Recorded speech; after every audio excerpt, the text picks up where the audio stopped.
There's a ticking time bomb and we got to get after it. This time on Mud Mountain Haulers. It's not going to be easy. Here it comes. Wait, where did I go here? What the is going on here now? If this fell off, the day would come to an abrupt end. We got restrictions coming on. I've never been shut down this early. How much wood do you think's on deck? More than I'd like. Oh. No, I just this.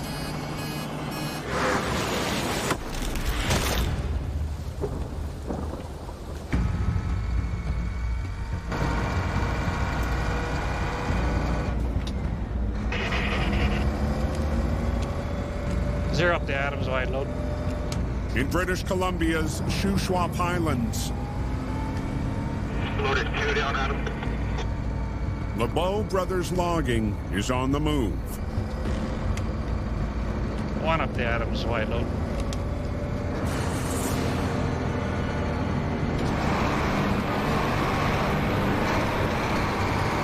What the I can't see. Everything okay? I lost the road. I just seen dust. Be careful. Craig LeBeau and low-bed driver Dalen Oldfield brave truck traffic on a busy Forest Service road. They don't seem to be calling as many kilometers as they should be. Just pay attention. I mean, any logging road is busy first thing in the morning. Everybody's racing to the mill. Radio communication is imperative. You have to have it. After completing Badger Creek ahead of schedule, Craig is moving equipment into his last block of the season. Oh, here's another guy. I didn't even hear this guy.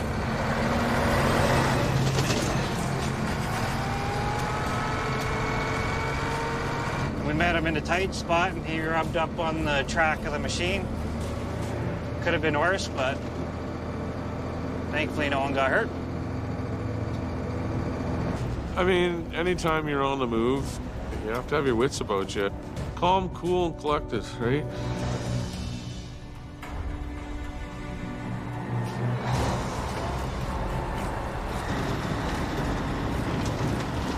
Up right here.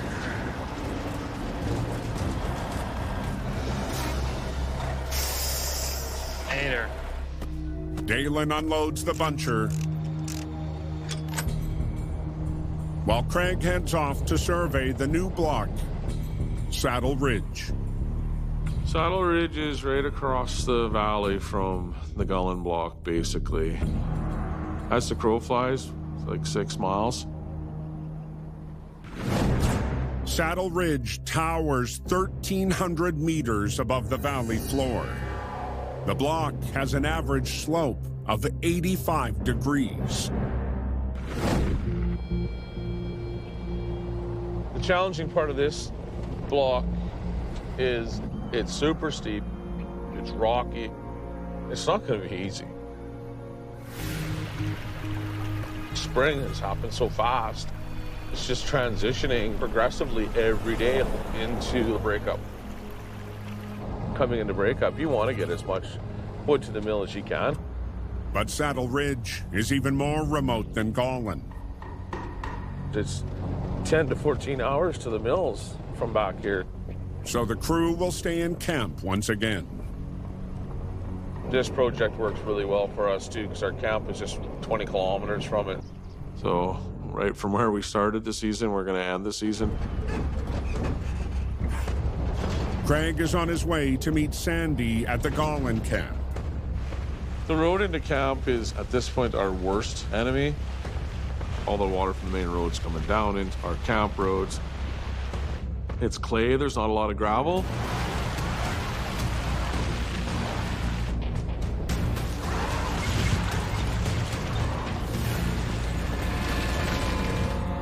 Damn it.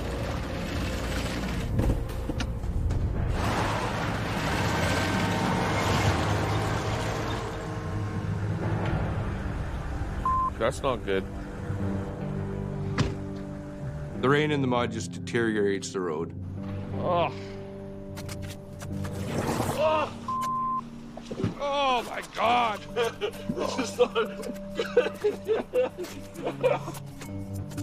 Just about lost a boot.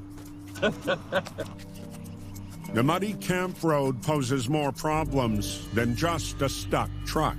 I mean, we got to get people in and out. We got to get supplies in and out. And you're not getting them out now.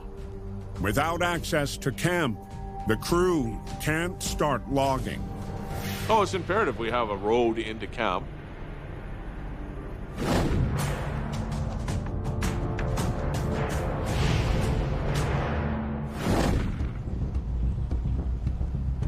Another beautiful day. That sure is. 300 kilometers southeast, high in the Kootenays, Stay like this till spring. Glover Contracting is logging 2 blocks on Erie Mountain. How much you got left up there? Not sure if I quite finish it tomorrow up here. A warm spell has Shane Glover worried that breakup may be close. Spring weather is unpredictable, can come in fast, it stops freezing, and then we're always on borrow time after that. To keep the trucks moving on Granite Block, Shane's running a second loader. Yeah, let's throw a couple more on the truck. There's about 150 loads up here between the two sides, which equates to about $200,000.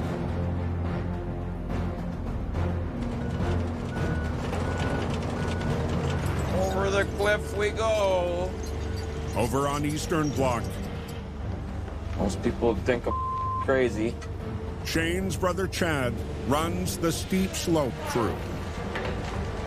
The challenge is up there is the snow. We're right up on the top of the mountain there.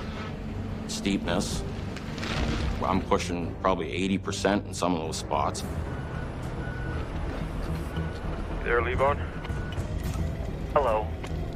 Hoe chucker operator Levon Farley has been with Glover Contracting for 5 years. It's maxing the gauge out inside the machine for steepness. I used to be an electrician, and eventually I just said I know I want to log, so I just quit electrical and asked Shane and Chad if they'd take on a green operator, and they did. Probably the steepest ground that we've caught this winter. Yeah, I know. Eastern is so steep. Both the buncher and the hoe chucker are tethered to winch machines. As the buncher logs a section of the block, the hoe chucker works in its wake, moving the cut timber off the slope and to the skidder trail.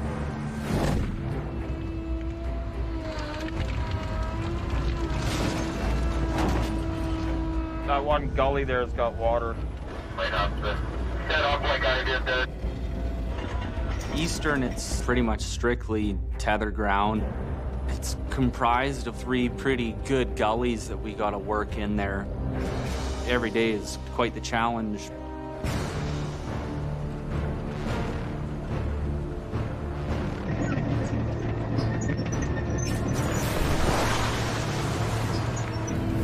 What's happening?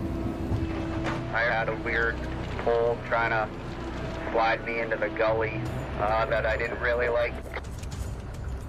Tends to want to roll you over. I'm gonna try and zigzag it over. To avoid being rolled into a gully, Levon needs to climb back up to the road and adjust his winch. Least favorite part of the day is coming back on the road, because you never know if it's going to go easy or if it's going to be a battle. Holy, that's steep. At the top, Levon faces another obstacle. It's this snow. There's a lot of snow up there. It's definitely the worst traction you can have. You just slide around. What a night.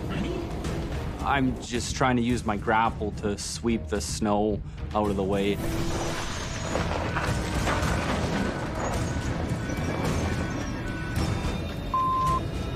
What's happening? No. No. No.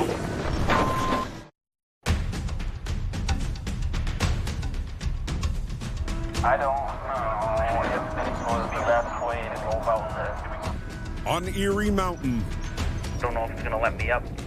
Levon's losing traction, trying to get his chucker back up to the road.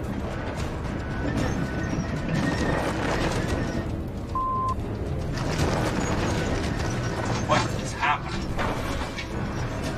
No.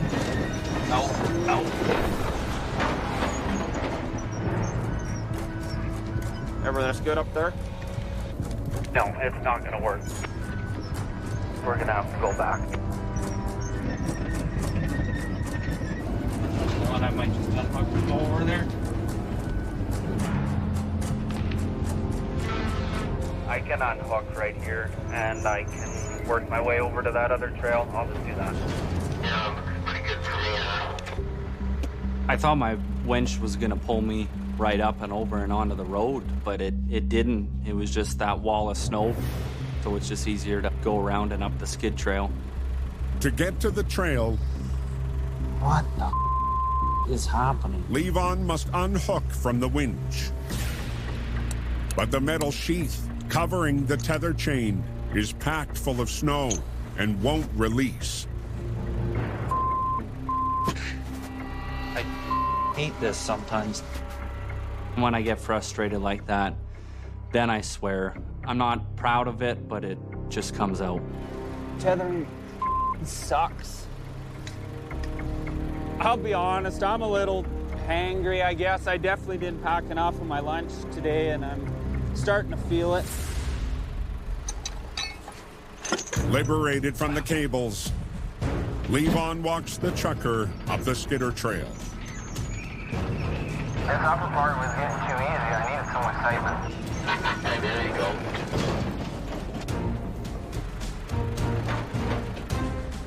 Levon adjusts the winch to avoid being pulled into a gully. I can't say enough good about Levon. I wish I had 3 more Levons on the crew. He's a real team player.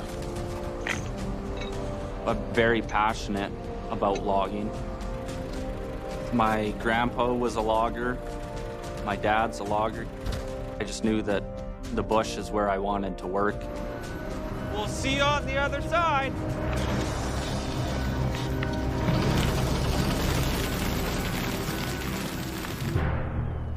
At the base of Erie, I just got word that we got restrictions coming on. I'm actually shocked that they're even thinking of putting them on right now. Shane heads back to the shop after receiving some bad news. Road restrictions are a major part of our business. And once those restrictions on, we're done. I got an email about restrictions. They're thinking next Wednesday. Up here? Yeah. I know. I can't believe this, really. I can't. Every spring, the province restricts thawing forest service roads to protect them from damage inflicted by loaded logging trucks. During breakup, the weather gets warmer, and then the roads just get too muddy and rutted up. Once the restriction notice comes out, we're in a hurry to get that wood out of the bush. Basically 3 days of warm weather. We're not even that warm, and then it's back to -8. It's supposed to start snowing. Nights is -5, -5. This is sort of ridiculous. I know. We're hoping they work with us and leave the restrictions off. I mean, it's way too early to shut her down right now. If we can't change their mind on the restrictions, we got to get out ASAP, and we got to leave about 100 loads on deck up there. And I've probably been up there for 40 years at this time of year, and I've never been shut down this early.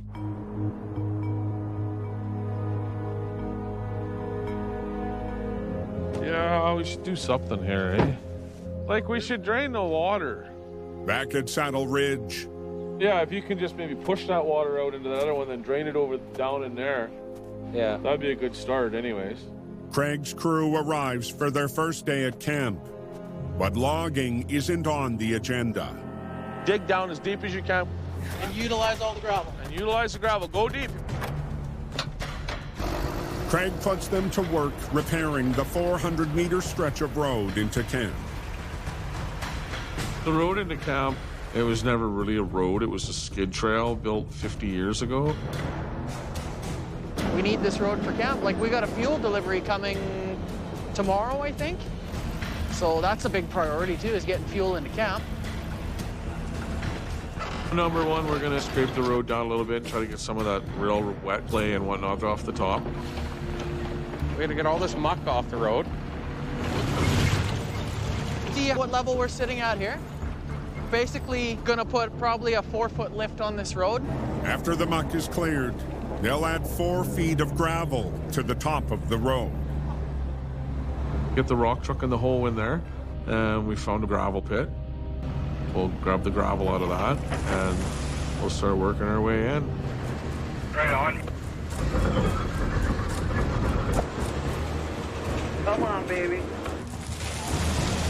Probably be best to go around the top. That's what I figured. Here we go.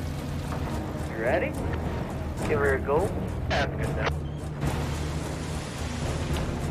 It's all yours, cowboy. This road's gonna look good within a couple hours here. With the road nearing completion, See what we got in camp. mechanic Brad Skite gets the camp up and running. Yeah, his ground come out. Brad is responsible for the mechanical runnings of that camp. So if a stove goes down or a fridge, anything mechanical, that's Brad's deal. There's water. Pretty clean, too.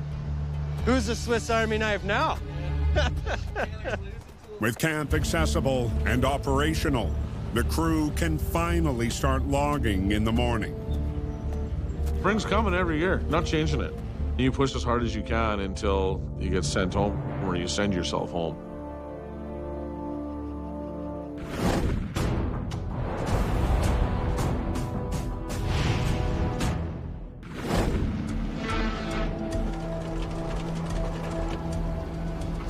One tiger cat going up, one tiger cat going down. I'm confused. Back on Eastern, Chad and Levon are racing to finish the block. Hopefully we can get the wood out before restrictions come on and we don't have to leave anything behind. That's what we're hoping. Is there gonna be a strip of trees then, Chad, inside the middle of that gully left? Not standing. Well, there'll be some regen in there. Okay. Chad will leave some trees standing so their seeds regenerate the forest. Hopefully we can get a wrap on her here in a couple hours. Up we go. 80%, boys.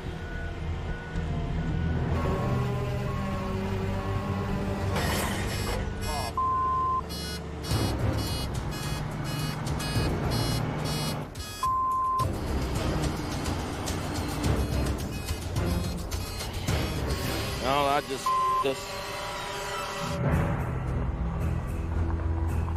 Yeah, I'm over. Stu Kunstar, the Glover's site mechanic, gets the call.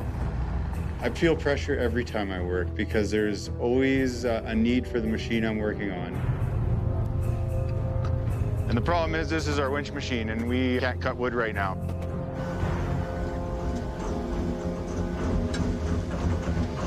Okay, holy. It's smoking like hell. What'd you find? Well, we have one injector stuck open. Oh, okay.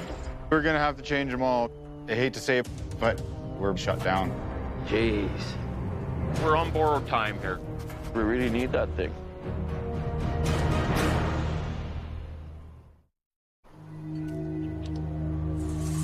The day is not so exciting anymore, is it? Up on Eastern Block, Stu removes the fuel injectors from Chad's winch. If the injector's stuck open, it'll cause white smoke, just because there's so much raw fuel getting dumped into the cylinder, and it can't burn it all. Now we have a piece of equipment down, and of course this is crucial because we need to cut wood with it, right? Now everything's riding on me to get it done in a timely manner.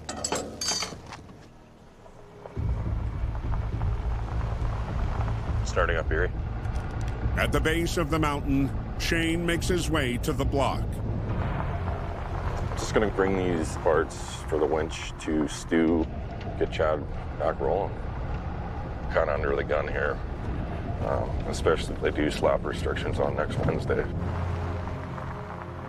The restrictions affect a 1 kilometer stretch of logging road connecting the main highway. The road provides the only access to and from the Glover blocks. So if you look at the road here, we got the snow pushed back, so all the water's draining into the ditches and off the road.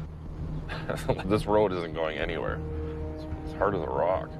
I don't know what they're worried about here, but I don't see a problem here. It's just too early to shut down.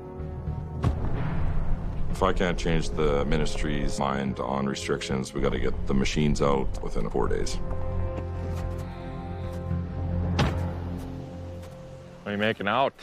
What showed up? Oh, I haven't opened it, but... Oh, no. Feels light. That feels really light.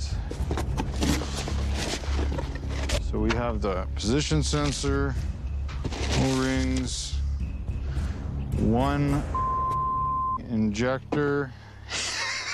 Are you kidding me? They shorted us 5 injectors.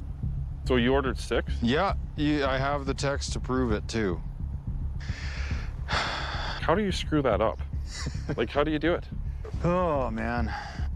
Parts these days have been like constant hiccups, so it's frustrating.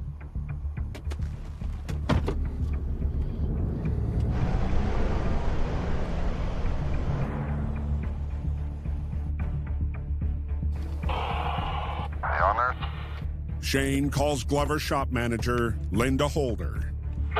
Linda at the office. When I picked up those parts, I asked those guys, is this the only box? They said yes. There's another one there. You on there, Stu? Yeah, go ahead, Shane. I got Linda to call back, and now they tell me there's another box there. Oh, nice. I'll go down and then run it back up here. All right, sounds good. Yeah, let me know. The mix-up will add a couple of hours of downtime. If there's a day that everything goes good, let me know.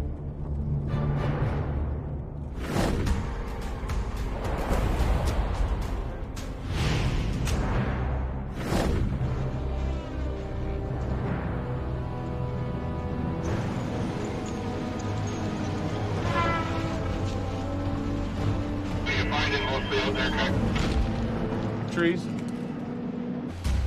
On Saddle Ridge. First cedar white pine. No hemlock. Craig and his crew have finally started logging. Saddle Ridge is right across the valley from the Gullen block. Yeah. Total different soil. Holy. It's just a rock garden. This is going to be a nightmare. It's hard on your saw blade, and it's hard on your bearings, and you're breaking bolts, and twisting bolts. It's just hard on things. Rocks up here. Yeah, it doesn't look very nice. It's even worse with the winch, because that winch will pull you right over top of boulders that you normally wouldn't be able to go anywhere near. That ain't one I'm getting over. It's rough. It's terrible. Okay, this rock needs to go. You're letting that rock go, you said? Yeah. Okay, I'm going.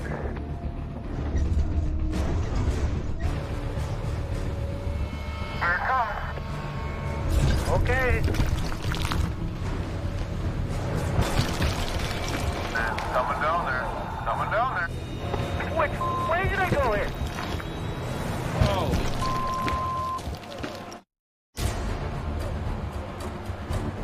This rock needs to go so I can get out of the way. Up on Saddle Ridge, Here it comes.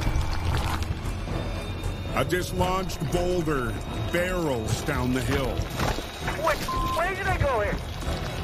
I see the trees. Holy.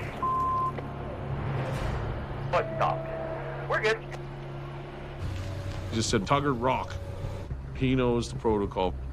He swings around and puts his boom up and protects his cab with the boom.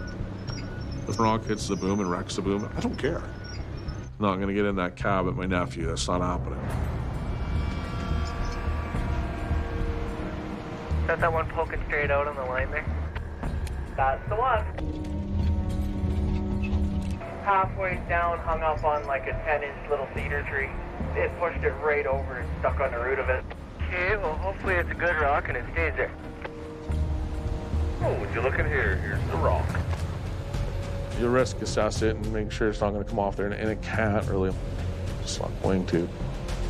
I think I'm good to get back in there, eh? Yeah, that should work. Okay. Well, at least it's like, you know, half sunny and nice light fluffing of snow. Over in the Kootenays, gloves are off. The 5 missing injectors have arrived. There's a wrench right at the bottom there. Now Stu can fix the winch so Chad can get back to bunching. What time is it anyways? Time to get those injectors done. You're gonna be here for a while, Maddie. I'm gonna take the air out of your tires. That's okay, I get paid by the hour. Matt, the company welder, lends a hand. Maddie's here to save my ass. I'll just quickly get all the injectors in and then change the fuel filters and all that.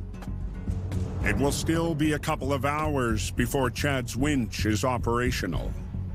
So when we replace the injectors, it's a bit time consuming because we have to clean everything up, flush the fuel system, flush the lines, replace all the seals in every fitting connection. Is that it over here? Yep. Injectors are in, lines are hooked up, and then we can prime the system and... Okay. Give her a go.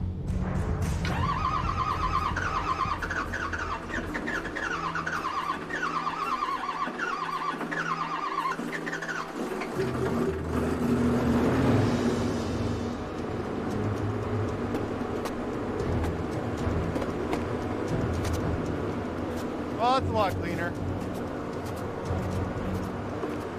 All's good. It worked out. Sounds good, too. Not all heroes wear capes there, Maddie. Thanks for coming up, buddy. Anytime, bud. Oh, yeah, Chad will be happy. It's good timing on all parts.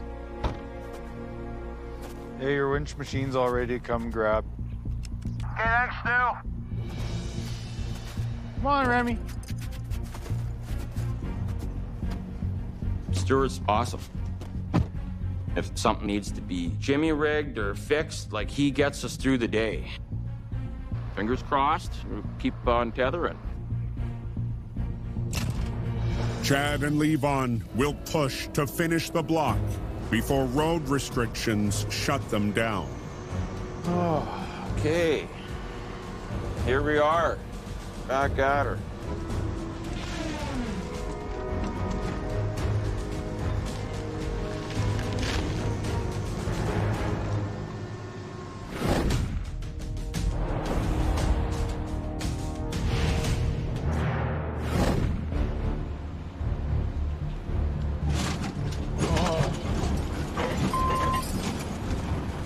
Boulders, more boulders.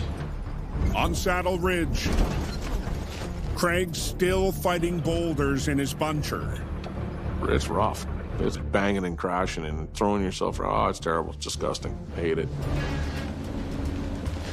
The buncher's got to go through everything. You're jarring stuff. So it's hard on the buncher. So what the is going on here now? Something's not right. There's a squeak or a rock or something doesn't sound right in the engine. Oh, boy. The whole back end is moving. Yeah, okay. See it all moving, that hood's everything? The whole back end's loose. Craig stops bunching to assess his back end. That's just with a pair of pliers. Not even trying. If this fell off, the day would come to an abrupt end. It would be real bad. that back end broke up. The head would hit the ground because hydraulic lines would break. It'd be way worse than a rollover. Way worse. That whole back end of that house is bolted on by about 12 bolts, and they're all loose. Just all the rocks up here, right? Rattled loose. I didn't even know those bolts could even come loose. I'd never seen it. In all the hours I put on a Tiger Cut, I'd never seen that before. There's one. So we will extract a couple of bolts and tighten it up and move on. I probably wouldn't have made another 2 days, and it would have been a low bed off the town type thing. It would have been bad.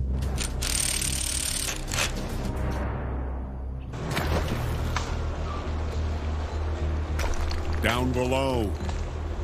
Coming through, down loaded. Rocks from the cut are falling onto the road. There's some big boulders in the road down there.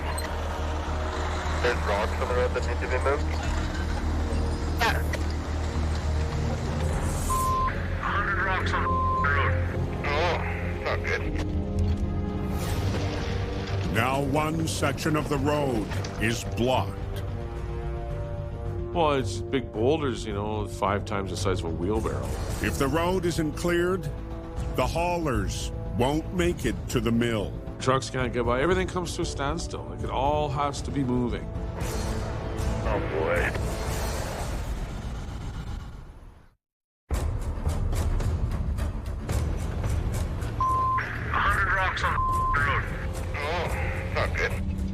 On Saddle Ridge, falling rocks are blocking the road to the mill.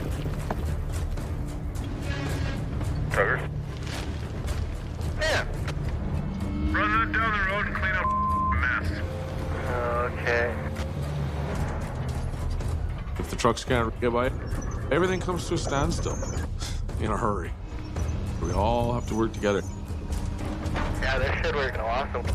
Tugger uses the 40-ton chucker to clear the road.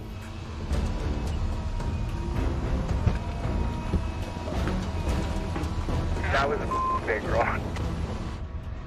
It's intimidating, man. There's a lot of power behind that machine. This spot sucks.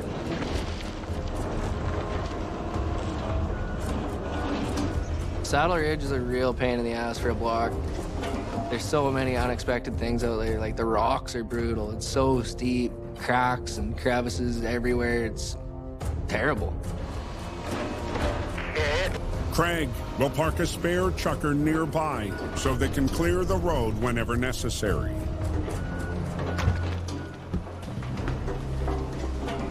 You want anything else, Craig? Where are you at now? All good.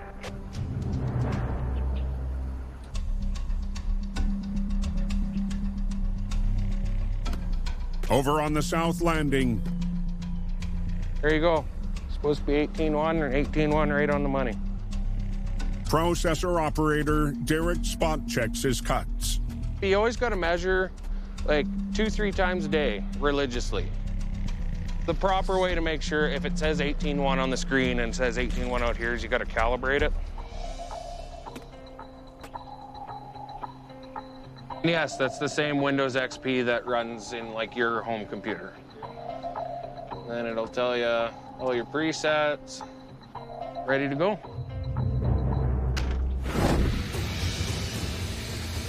Logs must be cut to the mill's specified length. If the specs are wrong, loads can be refused and loggers fined. Well, the processor controls your wood flow. All your production space around the processor. It's all about the processor. And it's got a computer in the cab with a big display screen on it. It's got a wire that goes to that head, and you hit buttons and presets. And you pick up the log, and then you hit your find end, and it'll automatically go to the end of that log and start counting to whichever preset you hit. Hey, Taylor, are you getting into the steeper right now? Trying to, yeah. You're at? Hold it. Not a good sign. I just got I got the chain too hot. Yeah, it just gets dull and it starts smoking really bad. You see how the bark's really deep here? When he drags it down the trail, dirt gets in it. When your chain hits that, it makes it dull. So, kind of always want to have a sharp chain. There's a little button right here. Just push on it. Roll it off the end. There your chain's off. You can see it got hot, like scorched all around the edges of it. Try a brand new one out. The one on your average chainsaw at home isn't all that much smaller than this one. You go through 3 or 4 of them in a day, and at $40 a pop, I think they are, that gets expensive.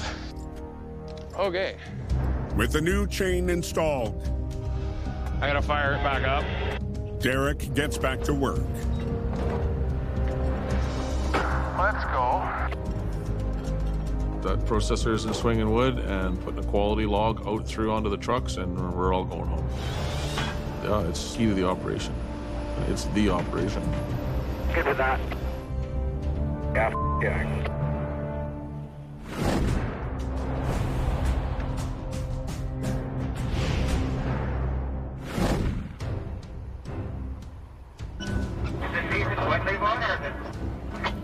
No, it's good wood. Back in the Kootenays, Levon finishes the last patch on Eastern Block. I should have been done earlier, but there was a bunch of messing around. Just got on hook and walked the machines down the road. It's just so all over the map weather-wise up here. Like, it was warm and melting yesterday, and now it's cold and the snow is blowing, so Mother Nature can't make up her mind up here. But the cold snap is good for the Glovers. The ministry has agreed to let us keep hauling just because the weather looks a little bit cooler. So it's nice they're willing to work with us. How much wood do you think's on deck here? A lot more than I'd like. I haven't been back there, but there's got to be, oh shoot, Shane, there's got to be 20 loads or more right here. Breakup could still come at any time. Right now, the key is them trucks. You know, your time is getting shorter and shorter. That's it. Loader 21 down granite. Pretty steep switch here. Now that they're done harvesting, Chad joins the Glover fleet, hauling logs. Pretty big old cedar, some of those, eh? Yeah, it's a lot of pressure at this time of the year. For us to get the wood out, we all got to be on the same page, working as a team. We can't afford any breakdowns or mess-ups before breakup here. Gotta give her.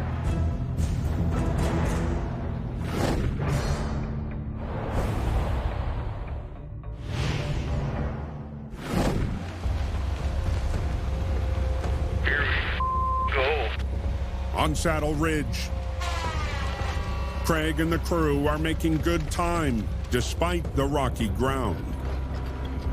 Oh, yeah, exposed boulders all over the place. No, the boulder situation won't set us back. I just got to work that much harder. Over on the landing, Taylor tends to hungry trucks. 3,000, bud. Let's bang on, man. Hauler Mike Kadar heads off for the mill. Yes. The road up there is pretty narrow. Lots of falling rocks, too, coming off the bank. It's pretty dangerous, yeah. I think we got a major problem here. Mike radios from the bottom of the block. I think something broke in my trailer. Yeah. We got wheels going everywhere. I don't know what we're gonna do here. No, not now.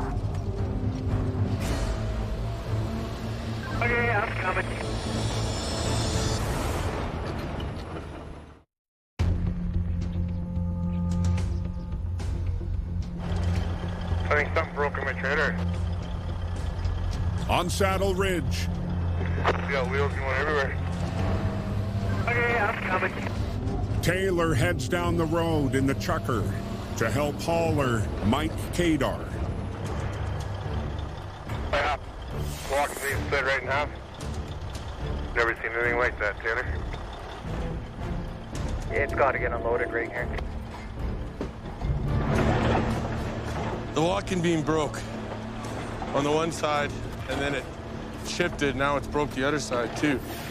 The walking beam is a critical part of a trailer bunk's suspension. Holy moly. It stabilizes the load across two axles and keeps the trailer's wheels aligned. The axles have broke right off the walking beam. There's nothing holds them to the truck, pretty much.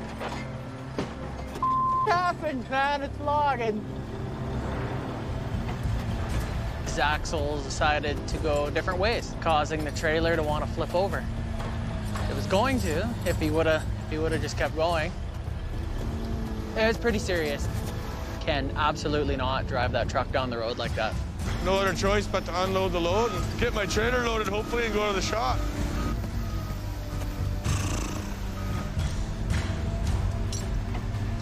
Let's hope this goes on there. With the wheels out of alignment, the trailer bunks may not stack properly. Right there. And they'll have to call in a welder. Start backing up, Mike.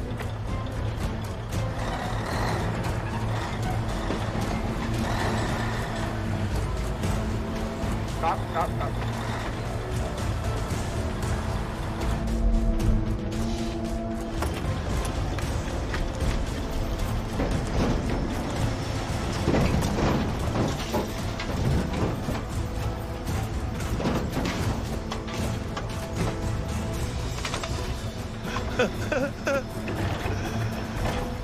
Good enough. Thank God we're able to load it. I can't believe that actually went on there like that. Oh, man.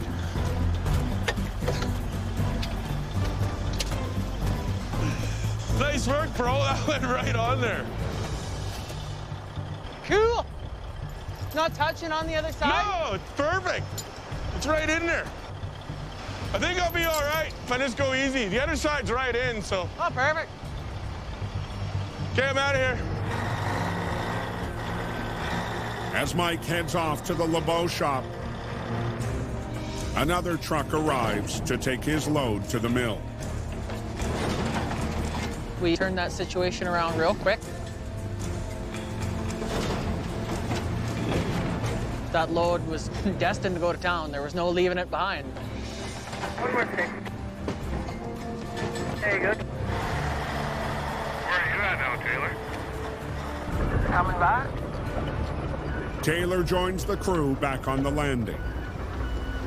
We're gonna end up short one load today, but we're back up running. That's all that matters. Now we gotta go back to work. A little bit of a Say, Levy. You have to look after each other out there to keep everything moving. Oh, boy. You're until breakup. I was thinking about that all day. Go as fast as I can.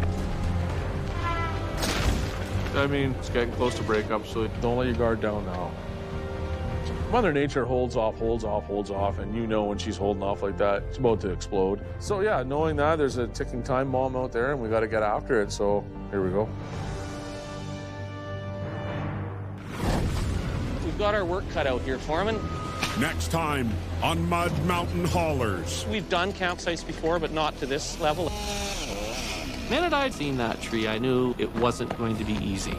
Ah, for sakes! I think I've blown this motor. Holy. The trucks are 200 loads behind and further behind every day. Well, it's not good. It's just mud. They need a plan.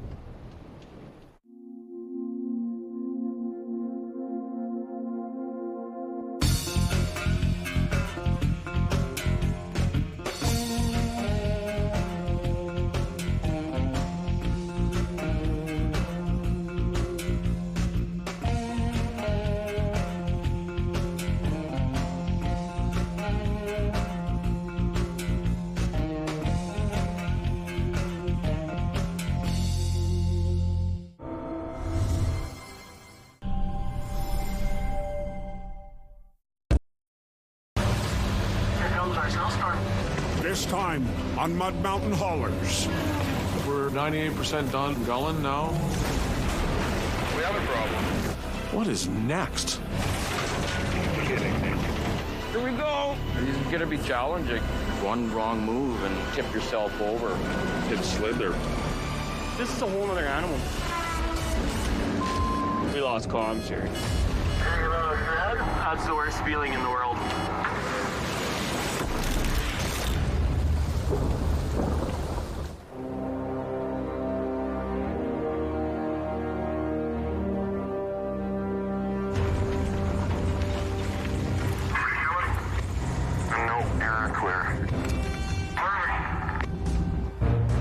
We're moving the winch machine right now. It weighs about 130,000 pounds, so it takes more time and it requires more people to do it.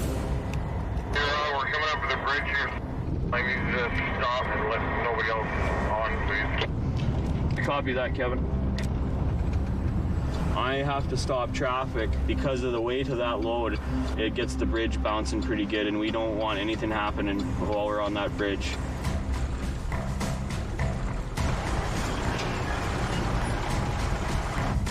Let me know when it's safe, Kev.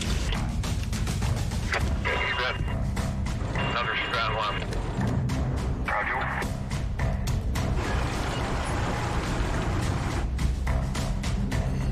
Okay, clear the bridge. Thank you. Just outside the city of Trail in southeastern British Columbia. Was it supposed to snow today or just last night? I think today. Logger Shane Glover and his crew are hauling a massive winch machine to their new block. It's a heavy piece that needs to be moved during the night just because the traffic isn't on the road. Feel okay? Yeah, we're doing good. Veteran driver Kevin Drake is in the low bed. There we go. Followed by Rob Posthill, Shane's latest hire. We're gonna be cutting her real close.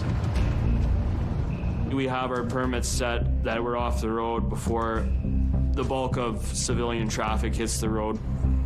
Loads exceeding 93,000 pounds must be transported between midnight and 5 a.m. She's gonna be real touch and go. The conditions up in these mountains, you never know what's going to happen. You can tell there's black ice. It's raining a bit, and then we got hard, compact snow as well.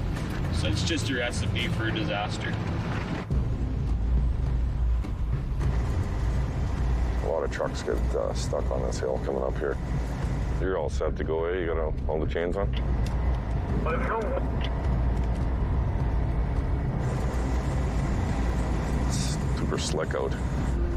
It's just that right temperature where, bad things can happen.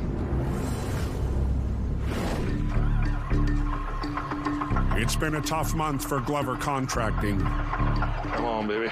They fought through equipment failures. Stupid thing. And the elements. I've never seen snow like this. This is going to be fun. To finally start logging on Erie Mountain. It's going to be a challenge on the bottom side here. We had a struggle there for 2-3 weeks, but things kind of got a little bit better there. Beautiful day. Sure is. Their conventional block, Granite, is well underway. That looks good for me. You got granite going on all cylinders. You got some decent wood up there. Now the Glovers are gearing up to run a second block, Eastern.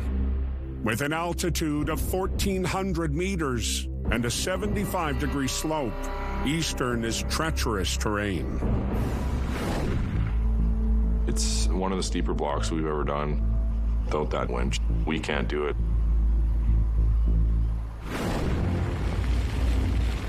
It's just like a freaking skating rink. I should have brought my skates to work today. Back on the highway, the icy climb continues. I've got a good half a kilometer getting up this hill. It's a good pull up here.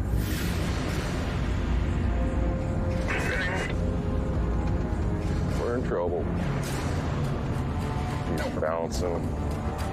Oh, we're right mid-slope here.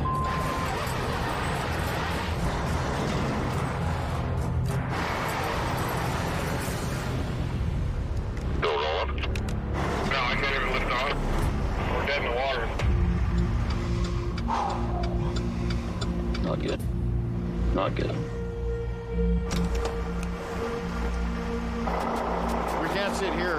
No, I know. We are blocking the one lane, and we're heading into heavy traffic.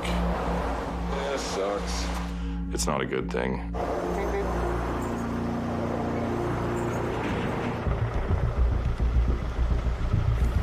It's Shane Glover here.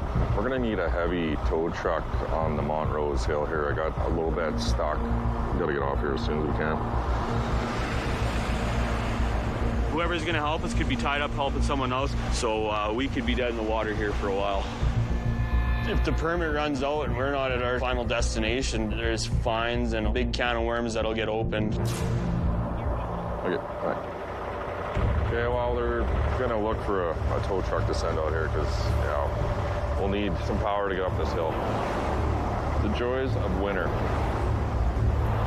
Tow truck might be hours away.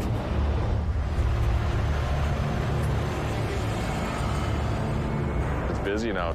Yep, prime traffic. These conditions are not good, especially with this volume of traffic.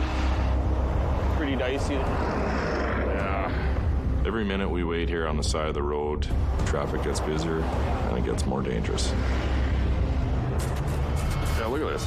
There's no salt or sand or anything on here. No wonder he didn't make it up here. Hey, there's George right there. Kevin spots a familiar tow truck in the other lane. I'm gonna phone him. George, you want to give me a lift? Can you pull me to the top of the hill? You're a good man, thank you, sir. Help is on the way.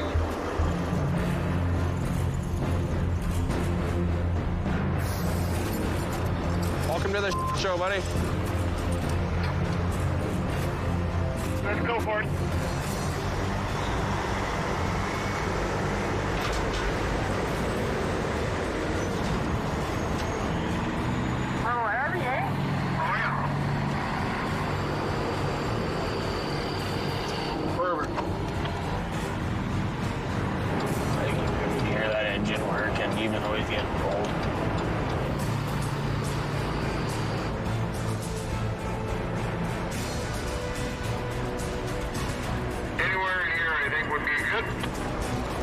Convoy reaches the top of the hill.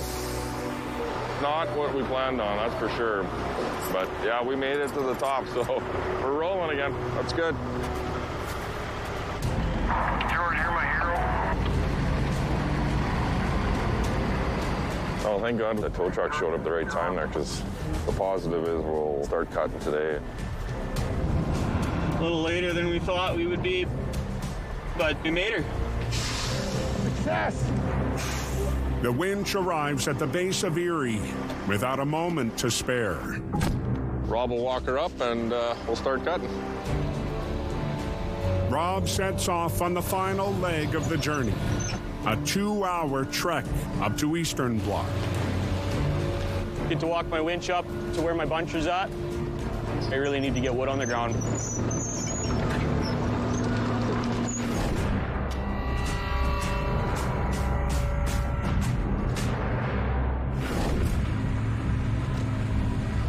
How is the road on the way down? Yeah, it's crunchy. 300 kilometers northwest. Here comes our snowstorm now, Sandy. Winter has finally arrived on Gollen. Yeah, there's probably a good solid 4 inches of frost here now. No, it's a logger and a log hauler. We absolutely depend on the frozen ground. Like it's where we make our money right there. It's cold out there. I don't like it. It was months this year for it to freeze up. Then you walk out the first morning and it's minus 30 and you're like, why did I want this? I could probably throw some up there. It'd be a lot easier, wouldn't it? Hell yeah, buddy. With more snow in the forecast, Craig and the crew are pushing hard to finish the job. We're 98% done Gollen now, and one more small patch. I know it's going to be the toughest patch, and we're out of here.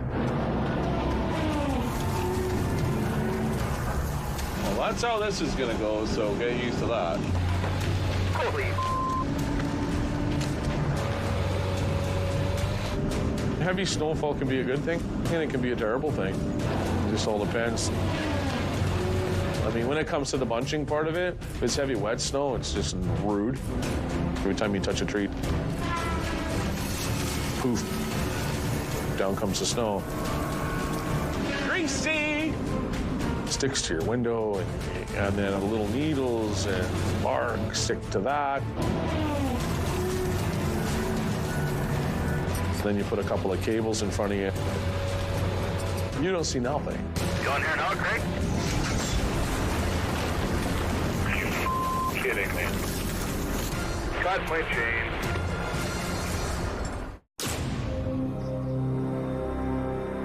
I heard you cut into a big one, then everything went silent. We have a problem. Up on Gallen. On your way up here, Sandy? The buncher is down. From what I heard on the radio, he cut the chain. Sandy was calling me on the radio. Went to pick up my mic just as those chains jumped. Up they come and into my teeth. Cut my chain. Craig severed one of the winch cables with a buncher saw. I only cut one. If I'd have cut both chains there with this heavy wet snow, it'd have been a quick ride backwards. I probably would have been upside down on this trail. What happened? You. Me trying to answer you on a fucking radio. You guys talk to me too much. What did I say? What do we do? Where do you want to go? What do we do? I'm gonna turn my radio off. Relinking the chain is a quick fix. Done. That's what I was afraid of. But the saw took a beating when it cut through the chain. I don't know that I've ever a set of teeth this bad. All bunched. I'm almost done. The buncher cuts and collects trees with its rotating head. Inside, a large steel disc with cutting teeth along its edge spins at 1,100 RPMs.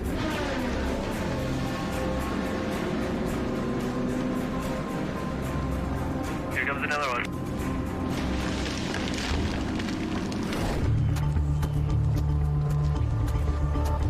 That's all the teeth that's in there? There's another box. Grab them all. We have to pick the best. When you put your saw into the chain, it screws all your teeth. Craig can't bunch until the damaged teeth are replaced. You hit me with that thing. We're both going to be laying here, just so you know. Did your mom ever teach you how to the hammer? Like, what did she teach you? Cool.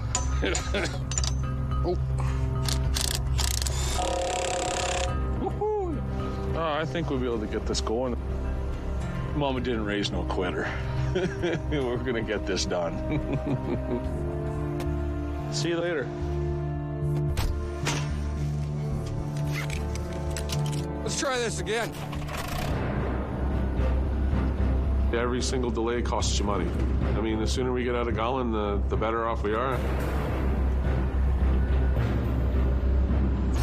Something doesn't sound right.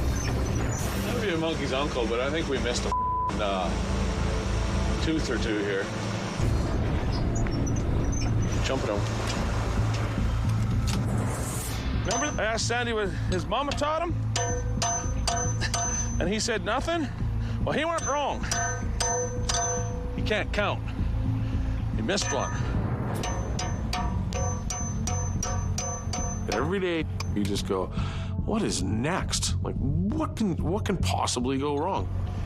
You just never know. There's a lot of stress out there.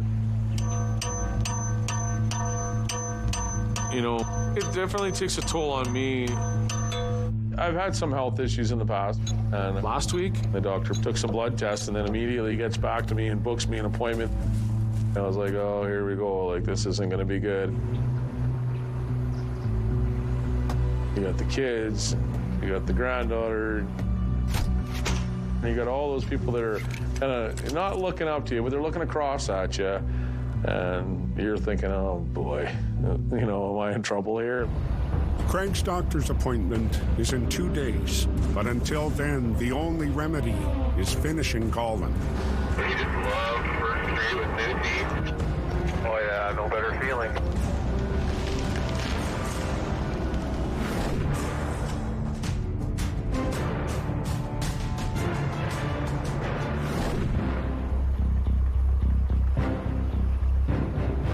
Make up for lost time.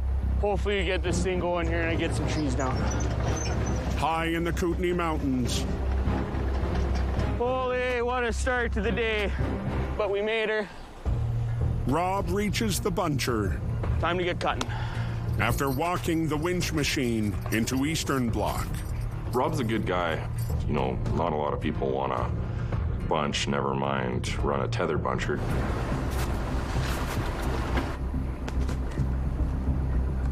The controls are all wireless. They have two boxes that sync up, one in the buncher, one in the tether machine itself. We're already winning. Computers are syncing up. It's a good day. We have an inverted bucket on the end of our tether. So you dig that in the ground and make sure that it is solid in there. Hook your safety lines up. Sure would like to get my pressure test done here. The pressure test ensures your plant is stable and it's not going to pull out once you put some tonnage on it.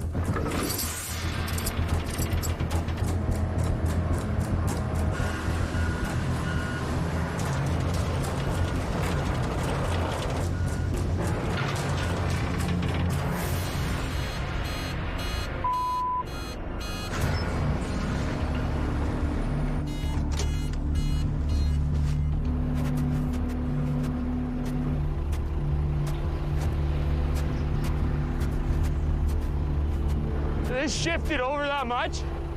This layer on top of the dirt, no bueno. There's actually a pretty damn decent layer of ice that my tracks weren't able to penetrate. That's just from doing pressure tests on the straight road, straight on, and it's already moving over half a foot. I mean, once I'm down on that slope and there's 11 tons of pressure, this thing's gonna go right down past me.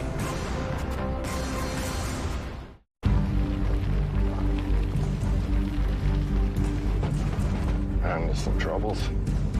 On Erie, Shane responds to an urgent call from Rob. Well, that's not a good sign. I always have my phone on and tell the guys that when I hire them. You know, if there's any problems, always give me a call. How are we doing? I'm not doing that anymore, Shane. If something like that happens, man, I don't feel good. I just don't. And this is a whole other animal, man. Rob requests a second operator to run the winch machine.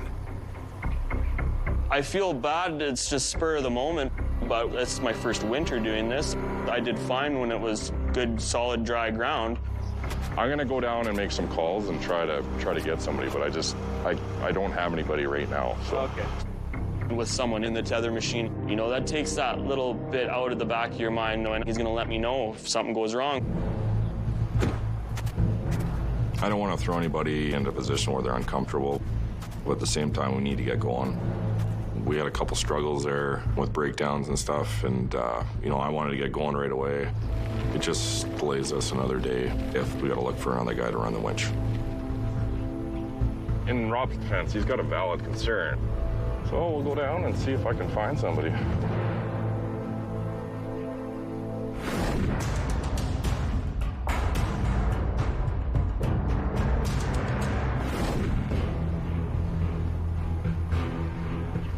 Tree's coming down like a bullet. There's a big 10-footer, fella. Back on Gollin, Craig is sinking his new buncher teeth into the final section of the block.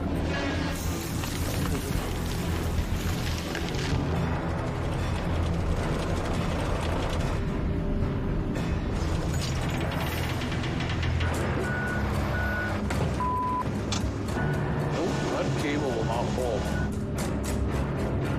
But now, there's a problem with the winch. I see the issue.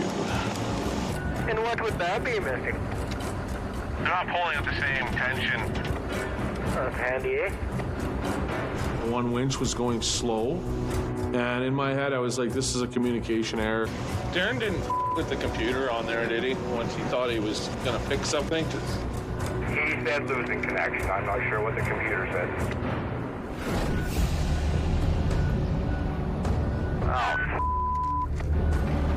Last week, it keeps disconnecting here. the buncher and the winch stopped communicating. Tired of around here. So Darren unhooked the cables and moved to conventional ground. We can see the top piece. Gotta look at these for a second. Sounds good, my dude.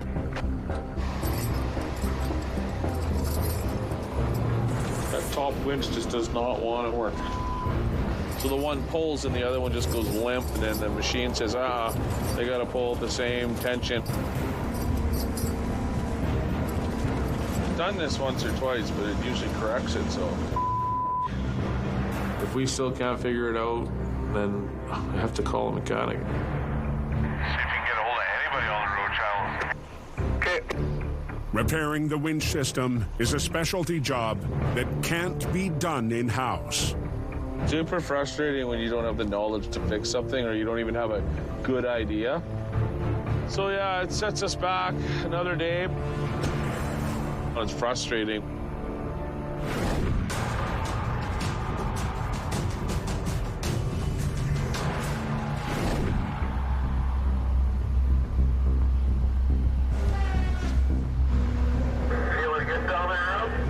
Up on Eastern, Yeah, that's going yet. Rob is finally bunching. Just tighten it up a little bit more, Rob. Yeah, you bet. And he's got company. Basket. Machine operator Kelly Hall. Kelly is the guy that we usually use on our road building crew. He can kind of do everything. So in this case, I had him run the winch to help Rob out. I'm telling you right now, it's a game changer having an extra guy in there. Yeah, I think you're at a good angle. We should be able to get most of this draw. Most winch systems are designed to be run remotely. Oh, you're the man of the year, buddy. But Rob has good reason to be cautious. My fiance and I, we got a baby on the way here. I got to make the decision, hey, maybe I'm not going to drop off that little rock bench the way that I used to, right? We're doing a roll call on lunchtime today. I think I got some sort of chicken rice. I got homemade spaghetti and meatballs. It's going to get cold spags today. That's okay. Spaghetti's good cold. I just really want to be the dad. I can't wait. It's going to be the best journey ever.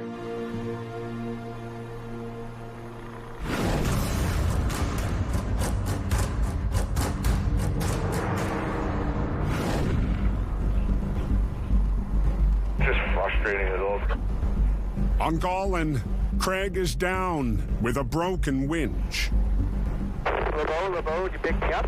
Can you hear me, Mike? Yeah, is that you, Craig? Mike the mechanic responds to Craig's call for help. Okay, I'll come take a look. Okay, sounds good. Thanks, Mike. See you in a while. I was honestly expecting 2 or 3 days. For him to be across the valley, somebody was looking out for us up there because that shouldn't have happened. On your way up here, Sandy? Come right now if you want. Yeah, we should get this stuff down there so these guys can have a look. Go for a walk. Sandy will pilot the buncher, tethered to Craig in the winch machine. Yeah, we'll walk down just so the mechanic don't have to walk so far. There we go.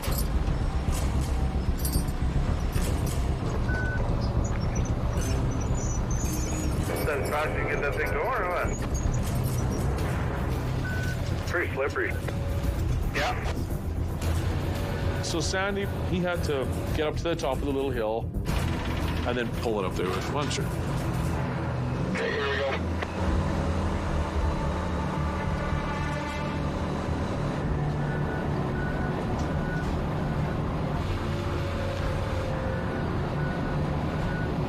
Maybe go wish me luck on this one.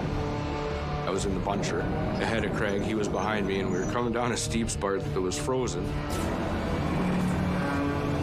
Stop, stop, stop.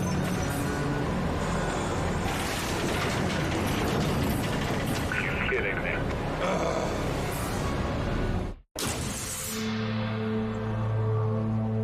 Pretty slippery. Yeah. On Golan, Craig and Sandy walk the broken winch down the hill. We were coming down a steep part that was frozen. Stop, stop, stop. That was not deliberate. I would hope not. I see my buncher getting closer by the millisecond, and I was like, I'm going to hit him, and I'm going to hit him hard. And I did. That was clever, right? It scared the hell out of me. I was like, oh, and there's nothing I could do. Nothing. Nothing. Broke a cable, too. Unreal. We got lucky, but yeah, it was pretty sketchy. I almost pooed my pants. I seen your tower come beside me. I was just trying to kind of reduce the damage that was about to happen. They reach the switchback, where they'll rendezvous with Mike, the mechanic. Well, I did not need that in my life this afternoon. LeBeau, you picked me up? Yeah, I'm just up top a little further. Okay, roger. Here they come. Let's get this thing fixed. Craig and Sandy reattach the cable. The cables, that's just brute labor. Hit it, beat it, cut it, weld it, whatever. Chain. Okay. But the technical part of the winch machine is not something we're up to speed on. How's it going? I don't know, it just goes, and it just groans and makes of a noise.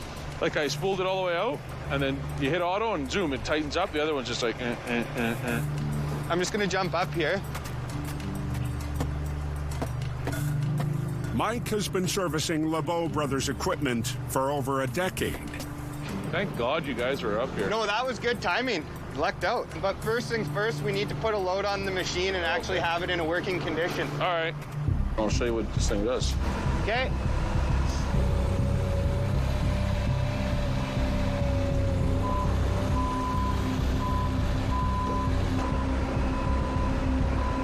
Both lines should have identical tension. It won't even take up that slack, eh? No, it won't. Copy that.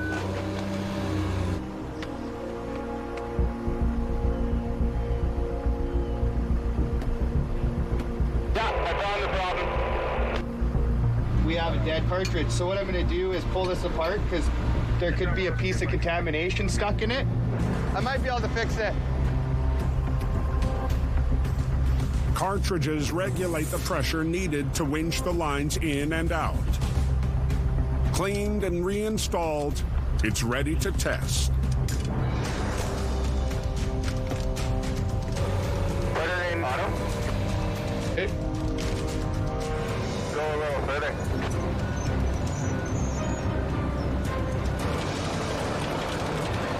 Working now, Craig. She's all snap happy now. Hey, buddy. Woo! Almost like you know what I'm doing, eh? It's not a communication error, it was a mechanical failure. Cleaned it up, lubed it up, put it back in. Stop. The old bush fix. Yeah, I'm good at that. Now Craig and the crew can get back to the task at hand, completing Golan. I think we're in good shape with shape run.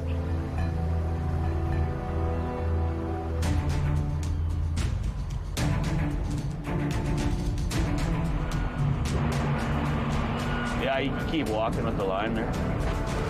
It's early morning on Eastern. Yeah, okay, that'll be good. Rob and Kelly get ready to start bunching. The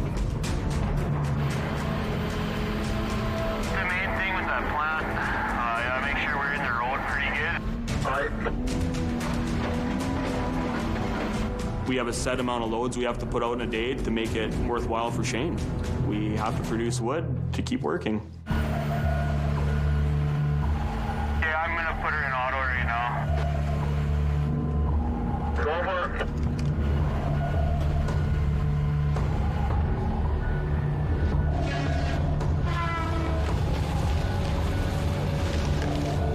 On the really deep spot here. Rob controls the winch lines from inside the buncher with a wireless signal. Oh yeah, she's solid, Rob. Got it moving. While Kelly keeps an eye on the plant.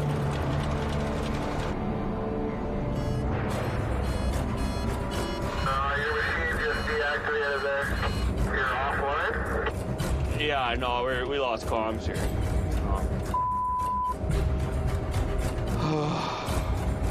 Yeah, it's never happened to me before. The signal is gone, and so is Rob's ability to control the winch lines. That's the weird feeling in the well. What's that? Hanging on a strand and not being able to move? Yeah. Once we lose wireless communications, the lines go slack.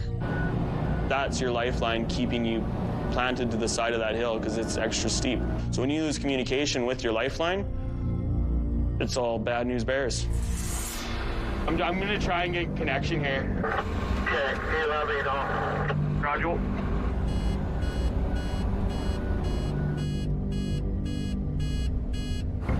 It's still not. Oh, yeah, no. Okay. I don't know what to do here, buddy. Duck between a hemlock and a hard place. Is there any way to put this thing into manual so I can winch you back up? I have no idea, and... Yeah, I'm getting out. I'm hiking up. Yeah, do what you gotta do.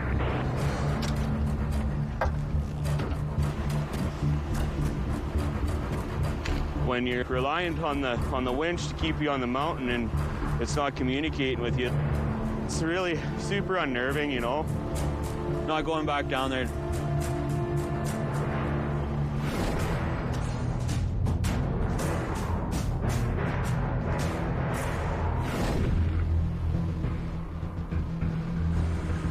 Grab me one more mitt folder.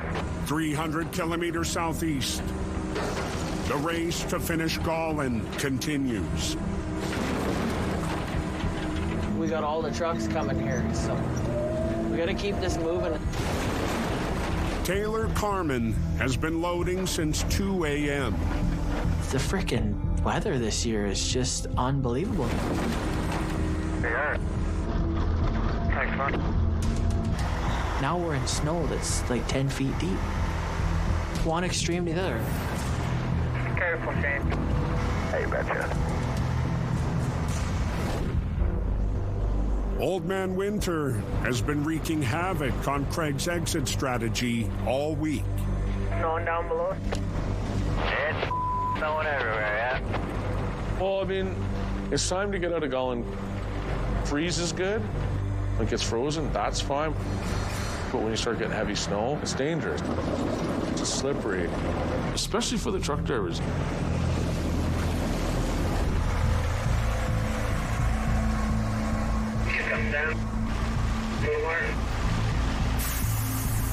Hauler Sam Kendall arrives for his first load of the day.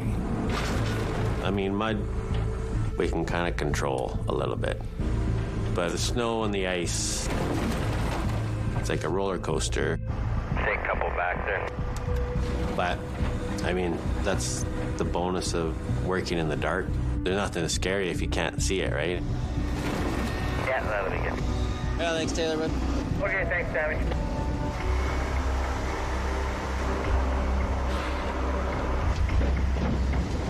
This time of year, you definitely want chains on for here because it's like an ice rink. You slide off, you're in trouble. It's straight down. When you're going down loaded, there's no going back. It's a one-way ticket.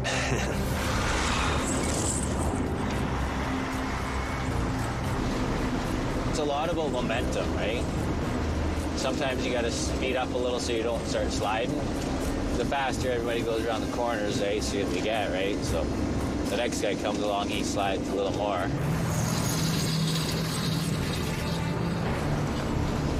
Okay, this switch back here can get pretty dicey. Yeah, it's all ice stuff. This will be a little bit sketchy, but...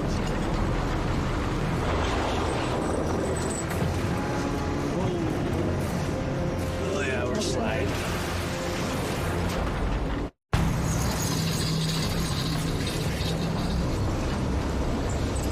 Okay, this will be a little bit sketchy, but yeah, it's all iced up. Sammy makes his way down Colin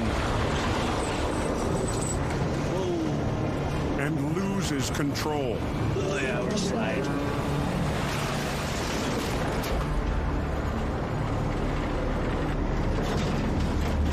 That was pretty scary. The trailer kind of come up beside me there and was trying to pass me, so did a little western for a minute there. Situation like that go bad real quick.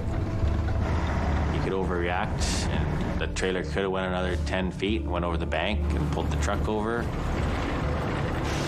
I think that's what causes most people to crash, is panicking. In any situation, really, like even in life, but especially driving. If things start going a little sideways, don't panic and hit the brakes.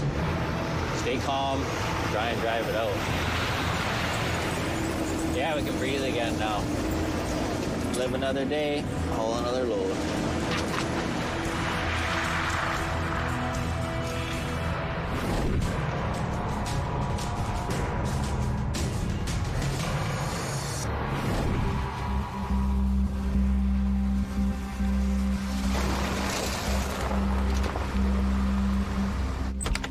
Morning, Shane. Hey, morning, Rob. At the Glover yard. What's going today? Oh, she's going. Rob requests an early morning meeting with the boss. What's happening? Well, I was thinking I gotta have to change gears here. These hours and, you know, just the work itself, it's a little straining. Yeah, I know. I understand that part of it. I love blogging. I don't want to go into, I really don't want to go into another industry, but my baby's going to be here like any day. Yeah. And I need to do this for my family. Yeah. I've always said that family's more important than anything. So it's unfortunate. I mean, hate to see you go. I appreciate you so much, Shane. Yeah. All right, man. Good luck. Thank you.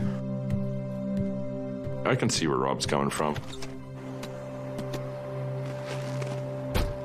You know, I wish him well. It's not a job for everybody. A lot of guys don't want to be dangling off cables on 70, 80% slopes. Okay, here we go. Shane's brother Chad will step in and run the buncher on Eastern. We always seem to be short-handed, right? I mean, I just try to do whatever needs to be done. Chad can run every machine. He's been doing it since he's a kid. He's a great tether buncher operator.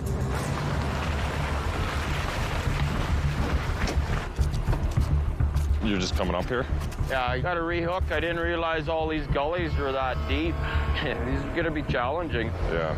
You really got to know how to have the winch sitting here. Otherwise, it pulls you sideways. Wants to pull you into the draw and roll you over, right? Yeah. You got to know what you're doing out there. I mean, one wrong move and cut the cables or cut the chains and away you go, right? Okay, can you just give me an eyeball here? I'm going to try to pop up on the bank here. Okay. Just let me know if it's going to pull out of that hole. Yeah.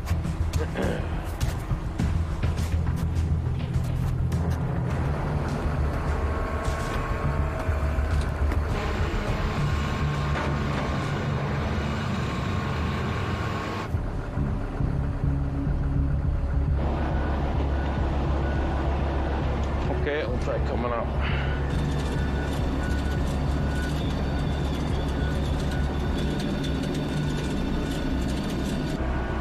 How's the ship look? Solid right now. That's moved a bit there. Seems to be planted now. It slid there probably about 2 feet though.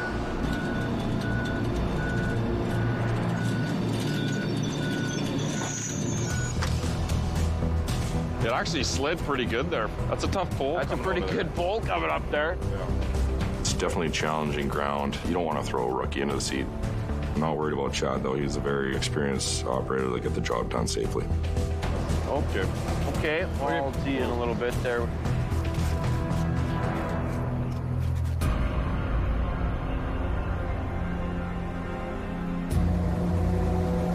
Doctor's appointment.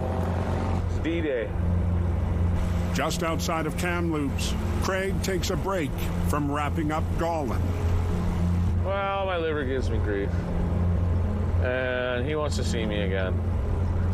Because I had some blood results come back. So I suspect usually when he wants to see me, it's not congratulations, you're doing great, your liver's fantastic. It's usually quite the opposite. And of course, my dad died of cancer, so that's in the back of my brain, thinking about that, going, "Oof." You really look in the mirror and think about things. So, that was difficult. So, I don't know. I don't know what he's gonna say. Nervous, apprehensive. I'm gonna go do this. Okay.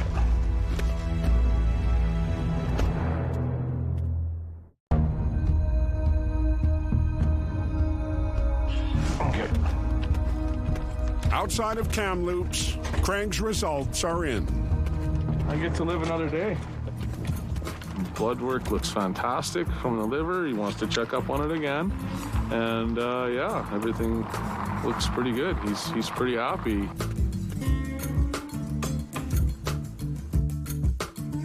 Somebody was looking out for me. It's okay. Oh, I was expecting real bad things.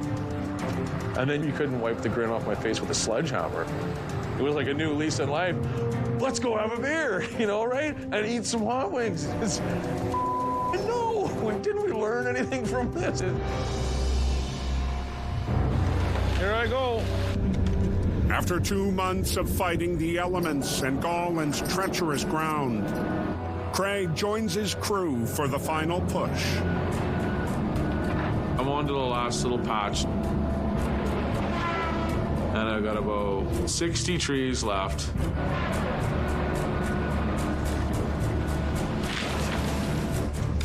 How's it going in there, partner? Not too bad. Pretty happy this is going to be done today.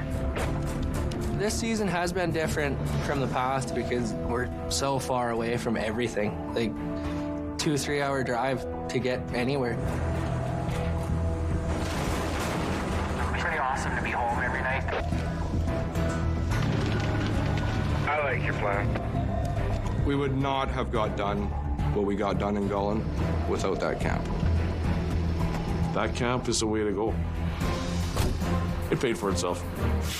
It was peace of mind, too. Everything's all sealed up?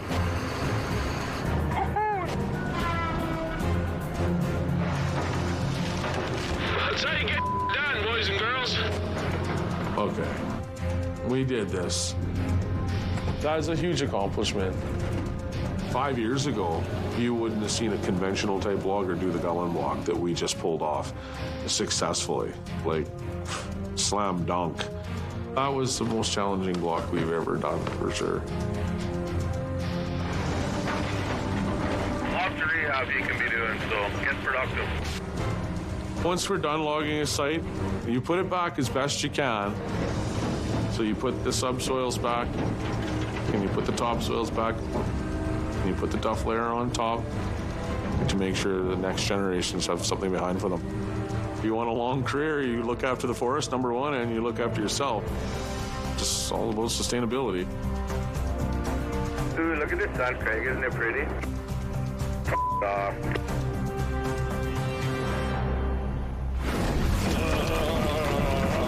Next time on Mud Mountain Haulers. No. The time bomb's ticking here. This is gonna hurt. I'm dead in the water. Chuck her down. No, that ain't good.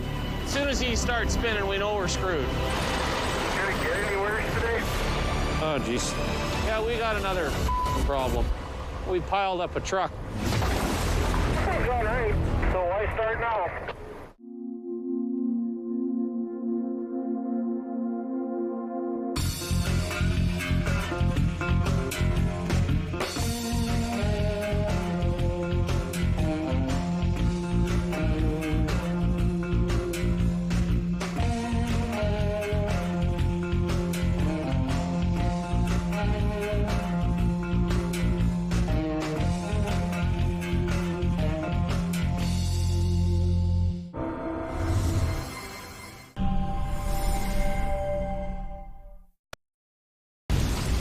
The fires just burned us out of house and home.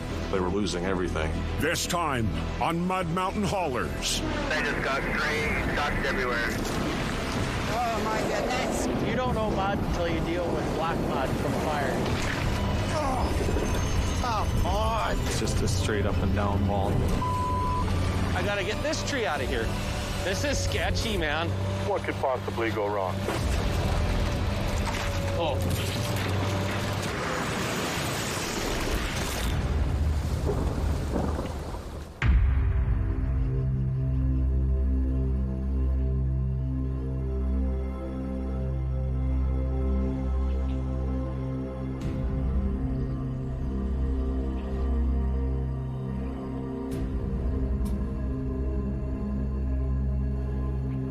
Unreal. 50 kilometers northwest of Kamloops, British Columbia. There's a lot of burnt timber up here. Oh my God. Craig LeBeau has left the steep slope of Gallen to check in on one of his other jobs. That's criminal. We're back up in Red Lake. We spent the summer here trying to put this fire out. Now we're up here logging this disaster. And all this private property they burnt up. It's a shame. British Columbia declares a state of emergency as wildfires burn out of control. The fires in BC last summer just burned us out of house and home, literally. It was one of the most destructive fire seasons on record. Over 1,600 wildfires. More than 800,000 hectares of forest scorched. People preparing to leave as the flames close in on neighborhoods. They not only killed animals and burned down houses, but they killed people. BC burned. Officials urging people to take evacuation orders seriously and leave as soon as possible. They were losing everything. So we immediately kicked it into, okay guys, we know what we need to do. So just keep your head on a swivel. To do their part, Craig and his crew hauled water and cleared fire breaks to starve the flames. Hey, you quote? You're on a corner, buddy. The Red Lake fire was part of the biggest fire in BC. It's really bad. We got brought in the second day it started, right on the front of it. You'd bring water right to the crew and they'd pump right off your trucks. Oh yeah, here we go. It just kept getting bigger and bigger and it just wouldn't lay down. Too bad. I'm getting out of here. It's pretty dangerous, yeah.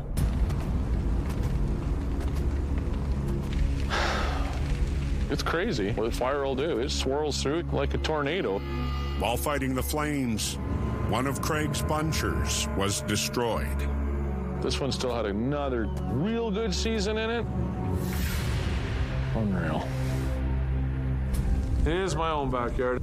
So now that it's all said and done, we'll do our best to salvage something here.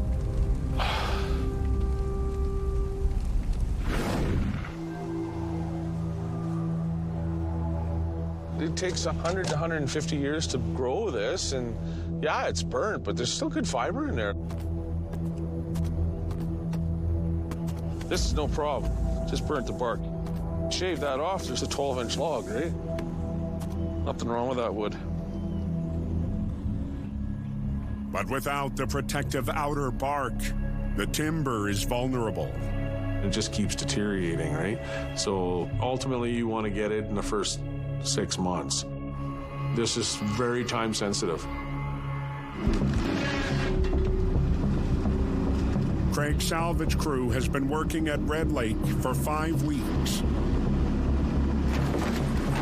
A lot of ash on the ground over here. But the conditions have put the job behind schedule. Every tree I cut, I just got straight dust everywhere. The fire goes through and it just leaves that thick soot. It's hard on equipment. You're going through cab filters and air filters and chains on the processors.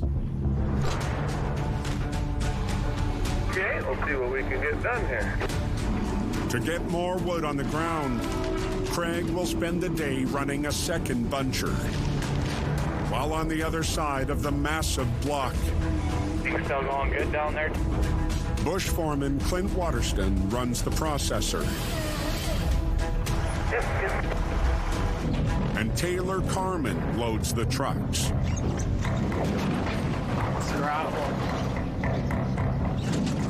I've been fighting this piece of all day. We ordered new loaders for the season, and of course, like everything else in the world, it's 2 months late. So I just got on the phone and found a loader. I could get it the next day, so I made the deal.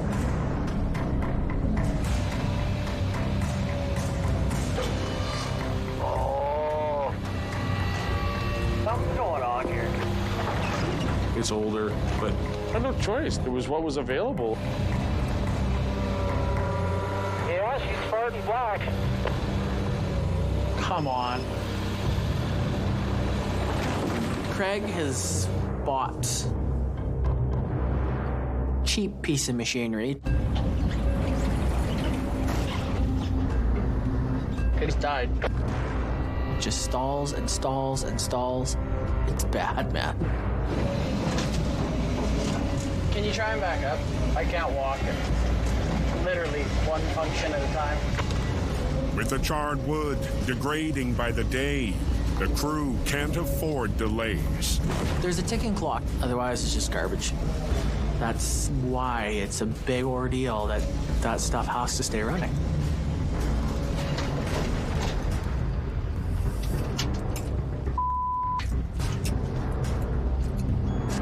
It just dies all the time.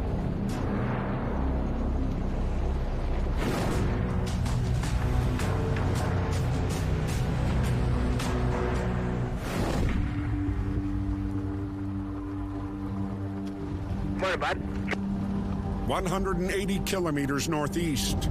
Morning. Darren LeBlanc is filling in for Craig on Golland. All the way to the top. It's not every day that you go out and cut on a slope that's as steep as a double black diamond. It's, a little nerve-wracking. Today, Darren will run the buncher tethered to the winch machine. I've used this buncher and the winch before, but not on this steep of a slope. Darren's the best steep slope logger that we have. It allows me to get away having a guy like Darren around. Hopefully she starts this morning. Come on, Betsy.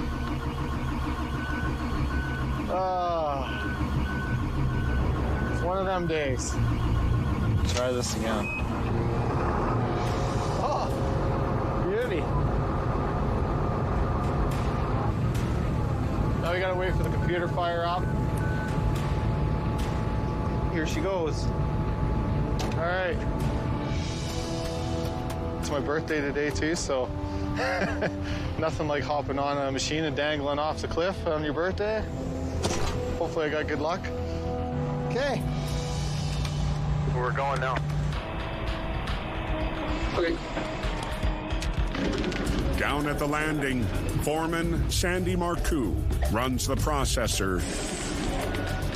You might as well head up there, Tugger. Okay. While his nephew Tugger moves from the skidder to the hoe chucker. I pretty much only ever ran a skidder for Craig. He came up and asked if I wanted to move on to bigger and better things. Yeah, finally moving up in the oil, Dad. It's intimidating to jump on a new piece of equipment.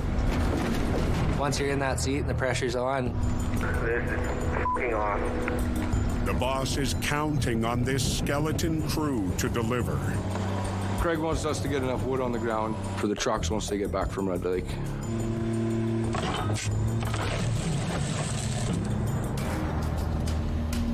All right. Up top, Darren moves into position. Rock and roll. He'll be bunching one of the last patches on Golland, an 80-degree slope along the block's eastern flank. Holy. This This is about as steep as it gets. 88,000 pounds dangling on 2 wires. Definitely nerve-wracking. Oh, I'm watching you now, partner. If something happens, you don't stop until you hit the bottom. There's a level of adrenaline to it before you go over. Going deep. It freaks you out, but you got to get it done. Here she goes. Give her.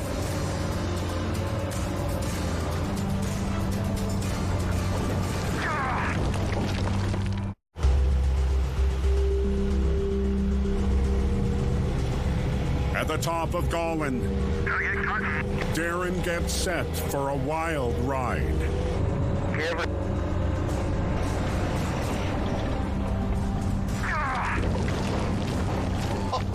Oh my God. As soon as you go over, you're hanging there by your seatbelt. And it's a good thing it's a 4-point harness. Did I drop there? Yeah, that gets your blood rushing. Gollin could not be logged without the winch. There's no way. It's extremely steep. Down. Unreal. Should see it from where I'm at. That block was brutal for all of us. Some of the steepest ground any of us have ever seen, yet alone seen equipment on. Woo! Yeehaw, boss man. With the machines in position, Darren and Tugger start stockpiling timber for tomorrow's loads. There's quite a bit of pressure on us to get wood on the ground. But Darren, he used to run his own outfit, so he knows what needs to happen. That's the kind of stuff that puts a smile on my face. Hell yeah, buddy. You just keep doing you. I've got responsibilities on my shoulders that I've got to get completed and get the job done.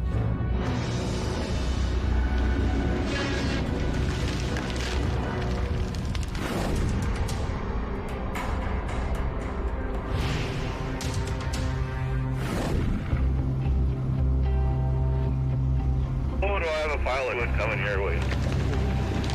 Back at Red Lake, harsh conditions and a clunky log loader are pushing Craig's salvage crew behind schedule. Clint? Sir? I got a picture on my dash. It's a box with an arrow going in and an arrow going out. You have no idea what that means? Not your air filter. Oh, yeah? Cool. Logging burnt wood, this is what you get. Working the burnt wood is harder on air filters and knives and chains. This filter was new last week. They put it in, and it's just black. And when the black ash mixes with water, the result can be treacherous. The mud here, oh, you don't know mud until you deal with black mud from a fire. That's bad. I gotta get back at it. Fire burns all the nutrients out of the soil. It's just a skating rink of mud. For Craig's fleet of log haulers, Oh, this is greasier than bathing sweat fart. keeping the truck on the road is a constant battle. The worst part's the block. It's got like 6-7 inches of that slimy mud on top. Kylie Laird started hauling for Craig a year ago. The frozen mud. I've been driving truck for about 10 years. Craig asked me if I wanted a job hauling logs. And I basically told him to fly a kite because I was intimidated by it and didn't want to do it. Kylie and I had some pretty long talks about that and straight up told her, I know you can do this. And then he phoned me earlier this year and I finally said yes. That's Fred. Freddie is my mini healer and he's my buddy. I've had him for about 3.5 years now. He goes everywhere with me. Craig knew that as soon as he hired me. Okay, but I got a boogie. Kylie wants to be a good log hauler, so it's like anything in life. If you want it bad enough, you'll be good at it. Oh, that was rough. This is probably one of the most rewarding jobs I've ever had. Oh, there's one thing I hate more than mud. That's potholes.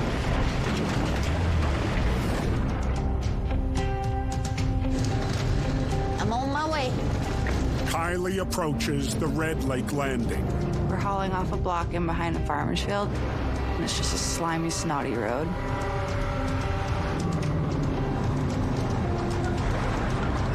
Oh my goodness.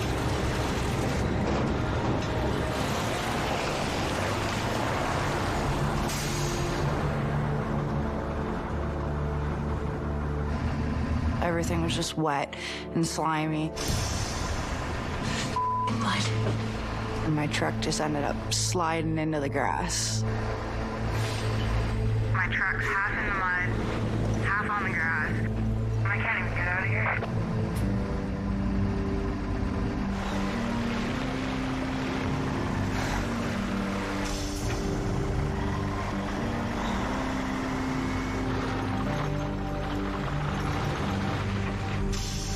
So I nose into the field, and I'm thinking I can just push back onto the road. Can't get back over on this hump. Kylie can't get enough momentum to reverse off the grass. So the only way I can figure out how to get out of here is to use this farmer's field. Yeah, I get in trouble if I go in here and turn and try and get around. Figure it out. Okay. I figure if I can do a loop and give it everything this truck's got, I can get out of here.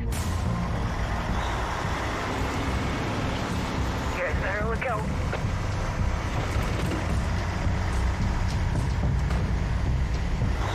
I ain't stopping. You better get out of my way, because I'm coming up that road.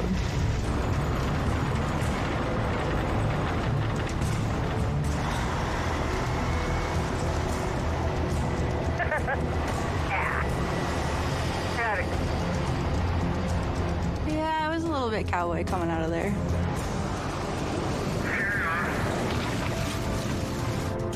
I've really grown as a driver because I've been put in more stressful situations doing this than I ever have the oil field or on the highway. Go ahead, yeah? One more truck. Yeah, I'll give you a heads up. Kylie makes her way to the back of the line. Oh, it's dying again. While Taylor continues his battle with the log loader. Come on, you It's what I could get quick. It's just something to fill a hole. So can't complain too much. You get what you pay for, right?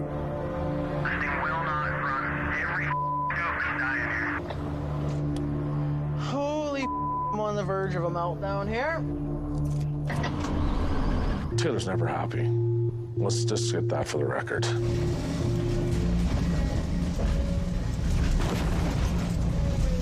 Hey man, catch you in a while.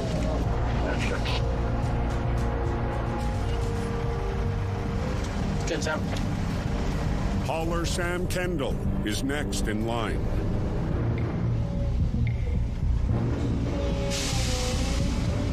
Wait, Sam, wait, this thing's dying. It's only gonna get worse before it gets better, so it'd be nice just to get loaded, get out of here.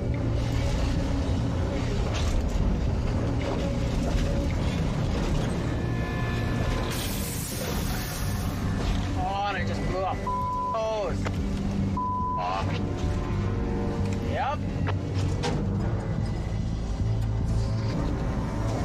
What's going on up there, you guys?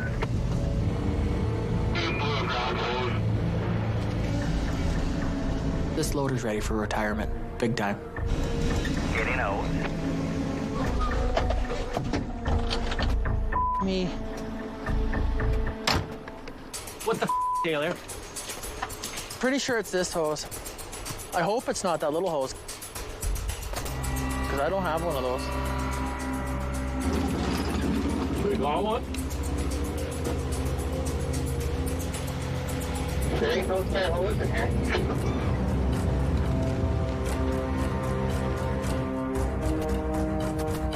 Be f***ing turning trucks around right now if that's broke.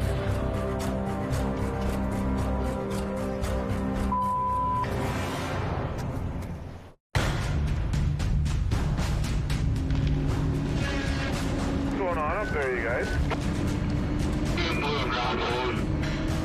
At Red Lake, Is it the middle, Sam, or is it that hose?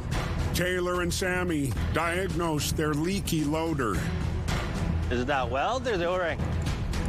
while the haulers sit and wait.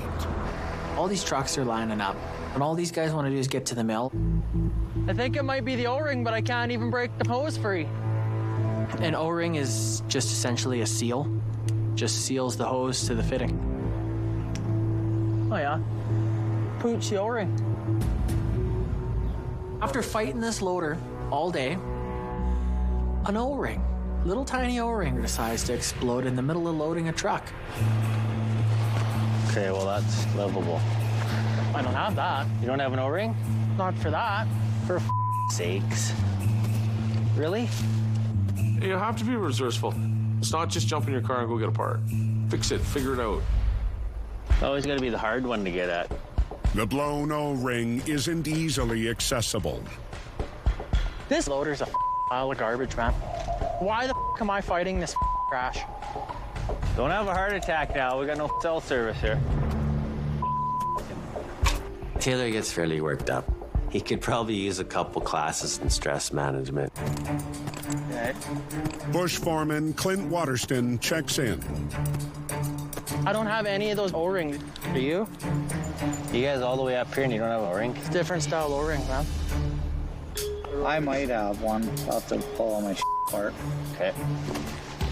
While Clint heads off to check his toolkit, Taylor repositions the grapple. We're gonna get that cylinder out of the way so we can get at that hose.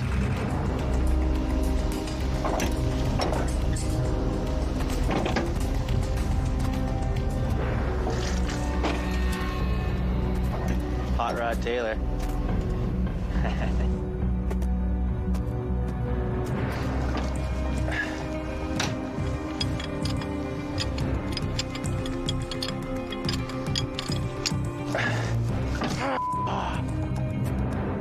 Yeah. The loader's not running, the trucks are piling up, and these guys are gonna have to sit here and wait. This whole operation's been brought to a standstill for a 10-cent O-ring. That's my breaking point. Ah!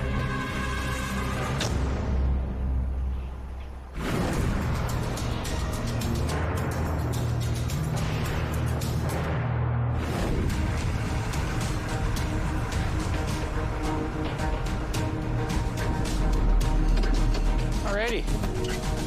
Well, let's take a wander.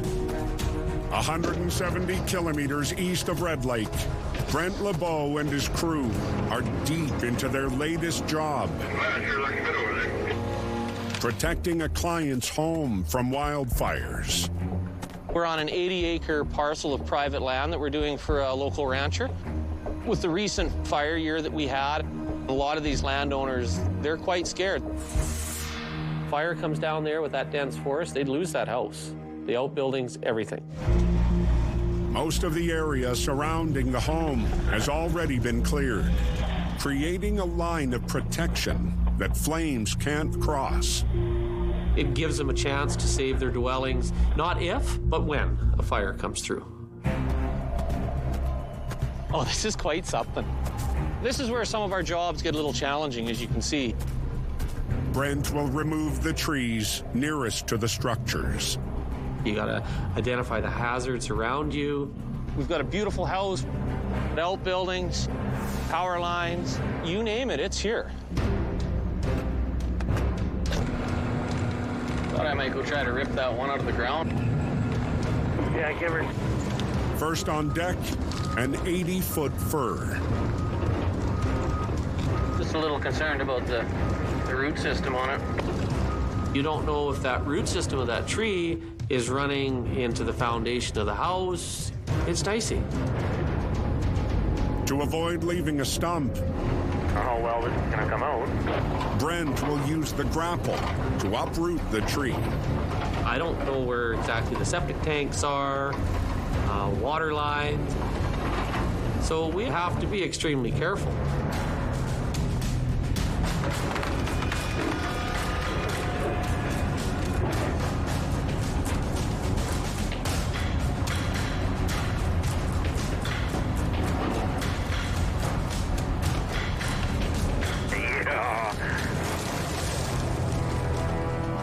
Unreal.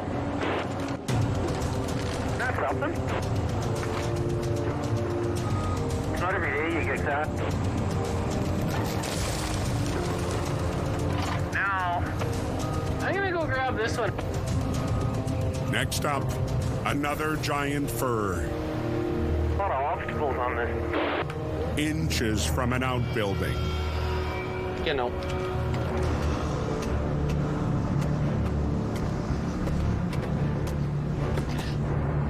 Look at how big it is. I don't know how the heck I'm gonna get that one out of there. Not to sound like a drama queen, but anything can go sideways.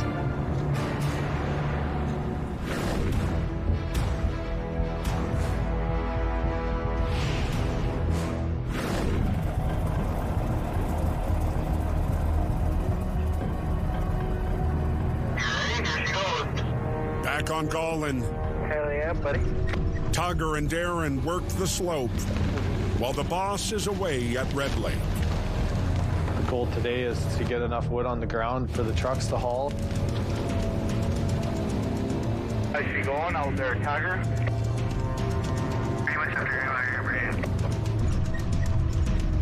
Running the hoe chucker compared to the skidder is a completely different game.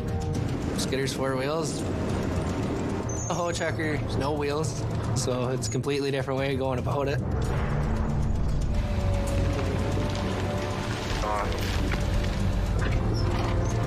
Tugger's new to that machine, and he's picking it up quick.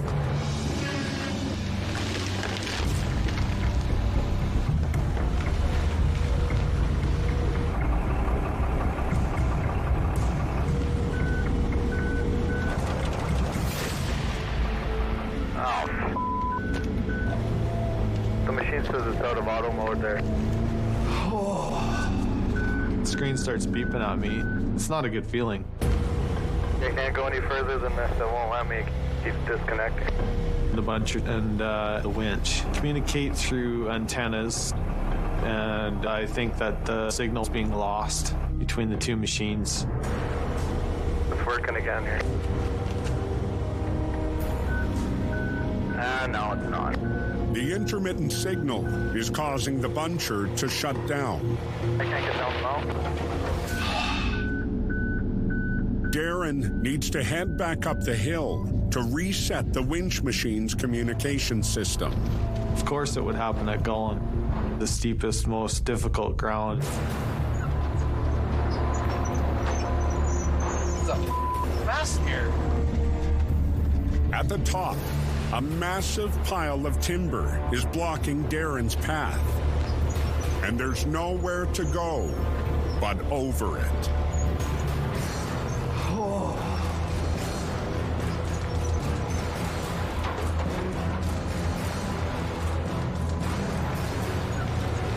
I hit a wall. It's just a straight up and down wall.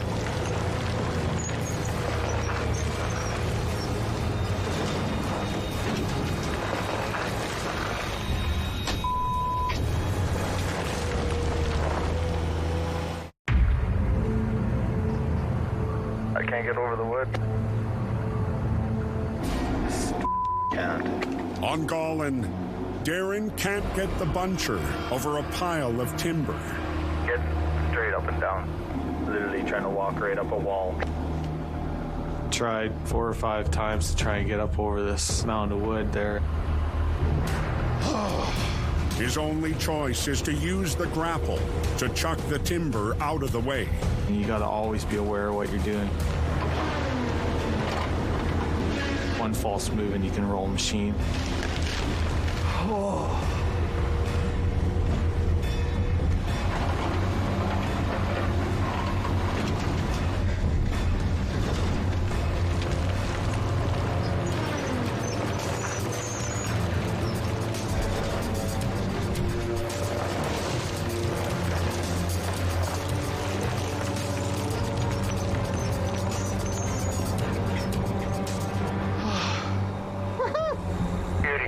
Darren reaches the road. Up and out. But the clock is ticking. Oh! Computers, eh? He needs to reset the winch machine's communication system and get back to bunching.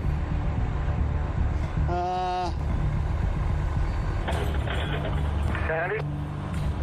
Yeah. Can't get this thing to go into auto mode. You didn't put it on independent in the settings or anything, did you? No, I didn't touch it. It's a complex piece of equipment. There's a lot of things that can go wrong with it. I can't turn it into auto mode up here. If it's not in auto mode, Darren can't control the winch from the buncher. The winch machine ain't working. It's time to pull the plug. Tired of around here. There's surprises on the birthday, I guess, eh? Say la vie. Craig said the day before if I had any problems, go cut some conventional. Get up that trail, we can see the top piece. Okay, cool. Darren and Tugger will move to a flat patch of trees at the top of Gollin, where they can log without the winch. We've already lost 2 hours trying to get this machine to communicate, and we need to get some wood on the ground. All right, let's go cut some wood.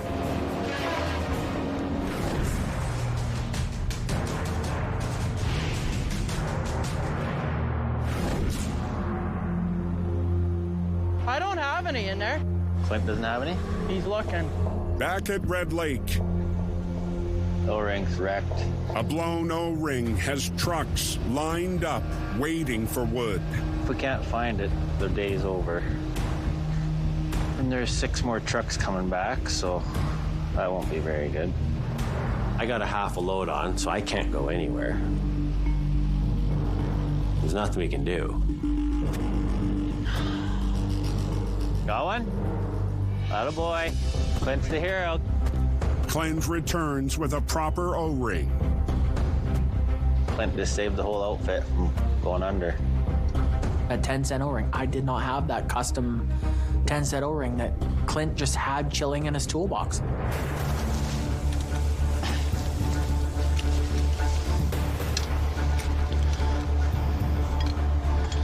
Now what? Taylor can be happy again. Yeah. It'll be fine to get you through. I got lucky having Clint just within a radio's reach and Sammy being right there. Thanks, Clint, for saving the day. Party on, boys. Don't have a heart attack now, bud. Too late. Sorry, we got to keep a defibrillator around here for him in case he has a jammer. Taylor's getting better with handling stress, but he's not there yet. Oh, God. Wait until he has 2 or 3 kids. He'll learn. Thanks, dude. Yeah. Rock and roll. Let's go. I might be mad at the time, but by the time I got in the cab and kicked the pilots on, I was over it already. Send it, man. The crew's teamwork pays off. Thanks, bud. See you in the morning. And the Red Lake job is one step closer to the finish line. How's it going today, Kelly? Good, thank you.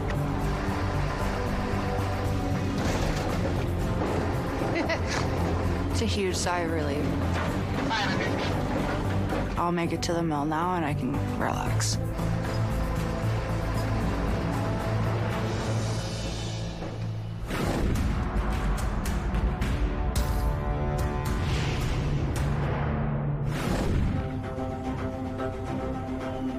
Yeah, I'm gonna see what I can do here, guys. Back in Enderby, British Columbia, Brent is removing trees to protect a client's homestead.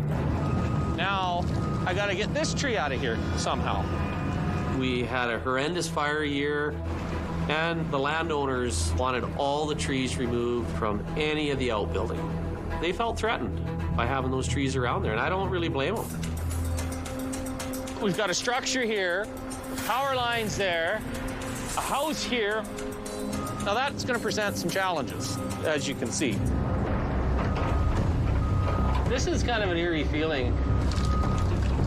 I don't like it. There's a lot of unknowns there. You had to be extremely careful working around very valuable structures. with hazards in every direction. What could possibly go wrong? One wrong move could spell disaster. You got to be extremely diligent every move you make. This is sketchy, man.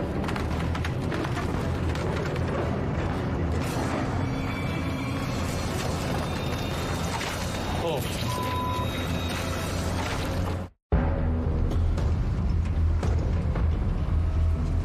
I don't like it. On a private ranch outside of Kamloops, British Columbia. I don't know what to do here. Brent is stumped, uprooting a giant fir tree jammed between two structures. It's a lot of finesse. There's a lot of risk. A lot of the times, those big fir trees like that, the root system goes into the foundation. Tell me what you see underneath the building. I don't see anything from here. This is sketchy, man.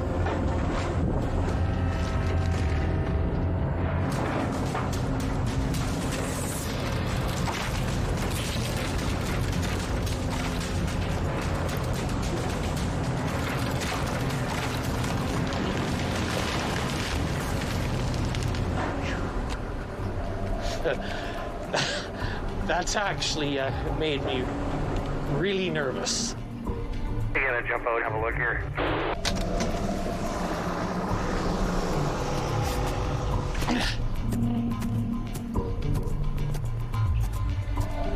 That actually gave me, I'm still shaking a little bit. I didn't like that. For a big tree like that, certainly not very well rooted, was it? The root system on those trees were running on top of the ground. They didn't go deep into the soils, which was an absolute bonus for me. Brent's work is done. This will all be tidied up nice. It'll look good. The homestead is safe from wildfires. You have to be prepared for the worst. If you're living out in a rural area, you want to have some fire preparedness plan in place.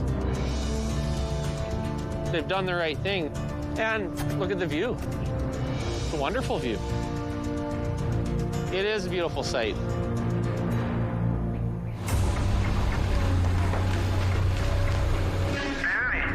Back on Gawlin. There's a mess up here. Darren and Tugger race to get wood on the ground. Nice wood up here, that's for sure. Before the trucks return from Red Lake. Oh, yeah, that's good stuff. On top of that, Tugger's got the added pressure of running the hoe chucker. How's she going out there, Tugger? Like nothing, buddy. Tugger always wants to go to the next level, but you put a guy on the hoe chucker, and that's a dangerous job. I don't know what the going on here now. What's going down? My hydraulics won't stay engaged. Thing's at 14.2 volts. The chucker's losing power. It won't keep a steady voltage. And grinding to a halt. Do you want me to just come right now? Yeah, because I'm no mechanic at all when it comes to electrical. I have no idea what to do. Just get that battery cover on. Tugger doesn't have a clue about that kind of stuff. Tugger needs his Uncle Sandy to help out. Most operators can't diagnose stuff, which is very needed. Just go rev it up. Sandy checks out the chucker's battery. It's just floating around 14 volts.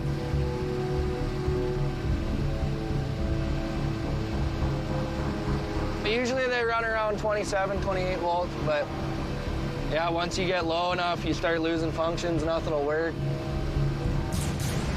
We try to never stop a machine. If one machine's sitting, it's kind of a chain reaction. You can't feed one without the other. Another hiccup, eh, Tugger? Yeah, you betcha. You have to get it fixed real quick. Gotta get this figured out or she's gonna be a shutdown for the day. Every day, man.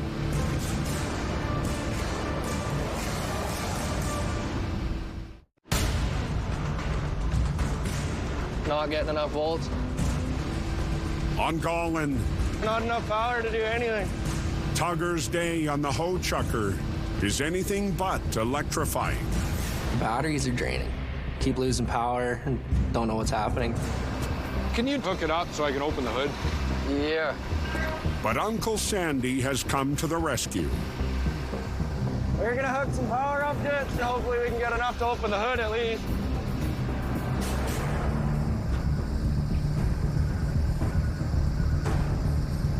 Shed a little bit of light on the subject. Sandy tries an old bush trick to check the alternator. To test an alternator quickly in the bush is you just dangle a screwdriver behind it, and if there's any magnetic pull to the alternator, that means it's working. The alternator. Pooched. There's no magnetic pull to that alternator. With no replacement on site, Get it a good charge and then see what it does. they'll try and draw enough power from the skidder to last the rest of the day.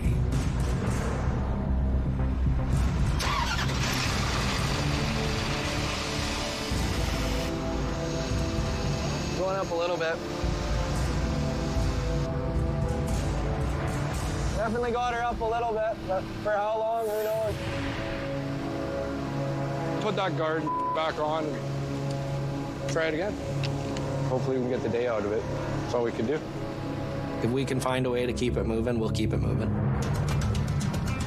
No AC, no radio, no stereo, no nothing. Try to draw as little power as possible. With the chucker charged up, Tugger joins Darren on the cut. Yeah, the day's getting better now. Oh, yeah. Running the hoe chucker, it was a big change for me, but started getting into it and it's going better and better. The boss goes away and everything goes wrong, but that's logging. Derek. Well, happy birthday. Thanks, man. Are you like 50? After that, yeah.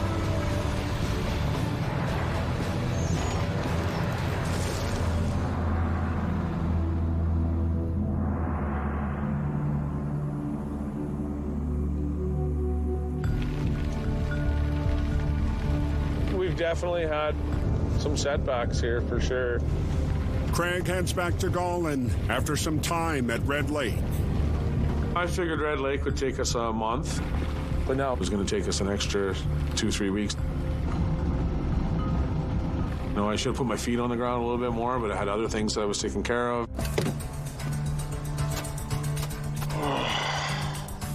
Before Craig starts his day on the hill, Darren. Yeah? He checks out Darren's work. Darren had a mechanical breakdown. Something went wrong with the winch, so he kind of had to scramble a little bit.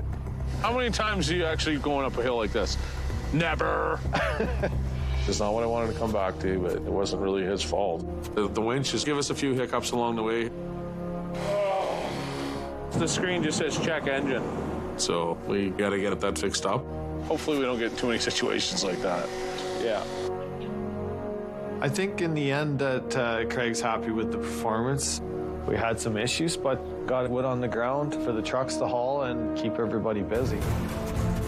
This is the last piece right here. Even with the setback, Gallen is nearing completion. Do this first and then go to that corner. Yeah. There's 2 days work down here, easy. Probably 3. I'm hoping to get the corner of that steep slope pretty much wrapped up in about 3 days.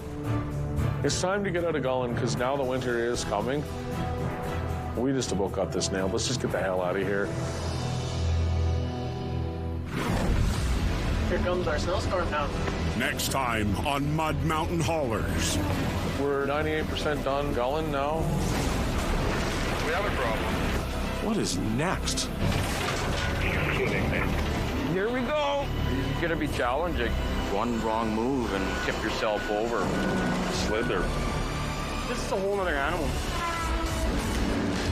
We lost comms here. That's the worst feeling in the world.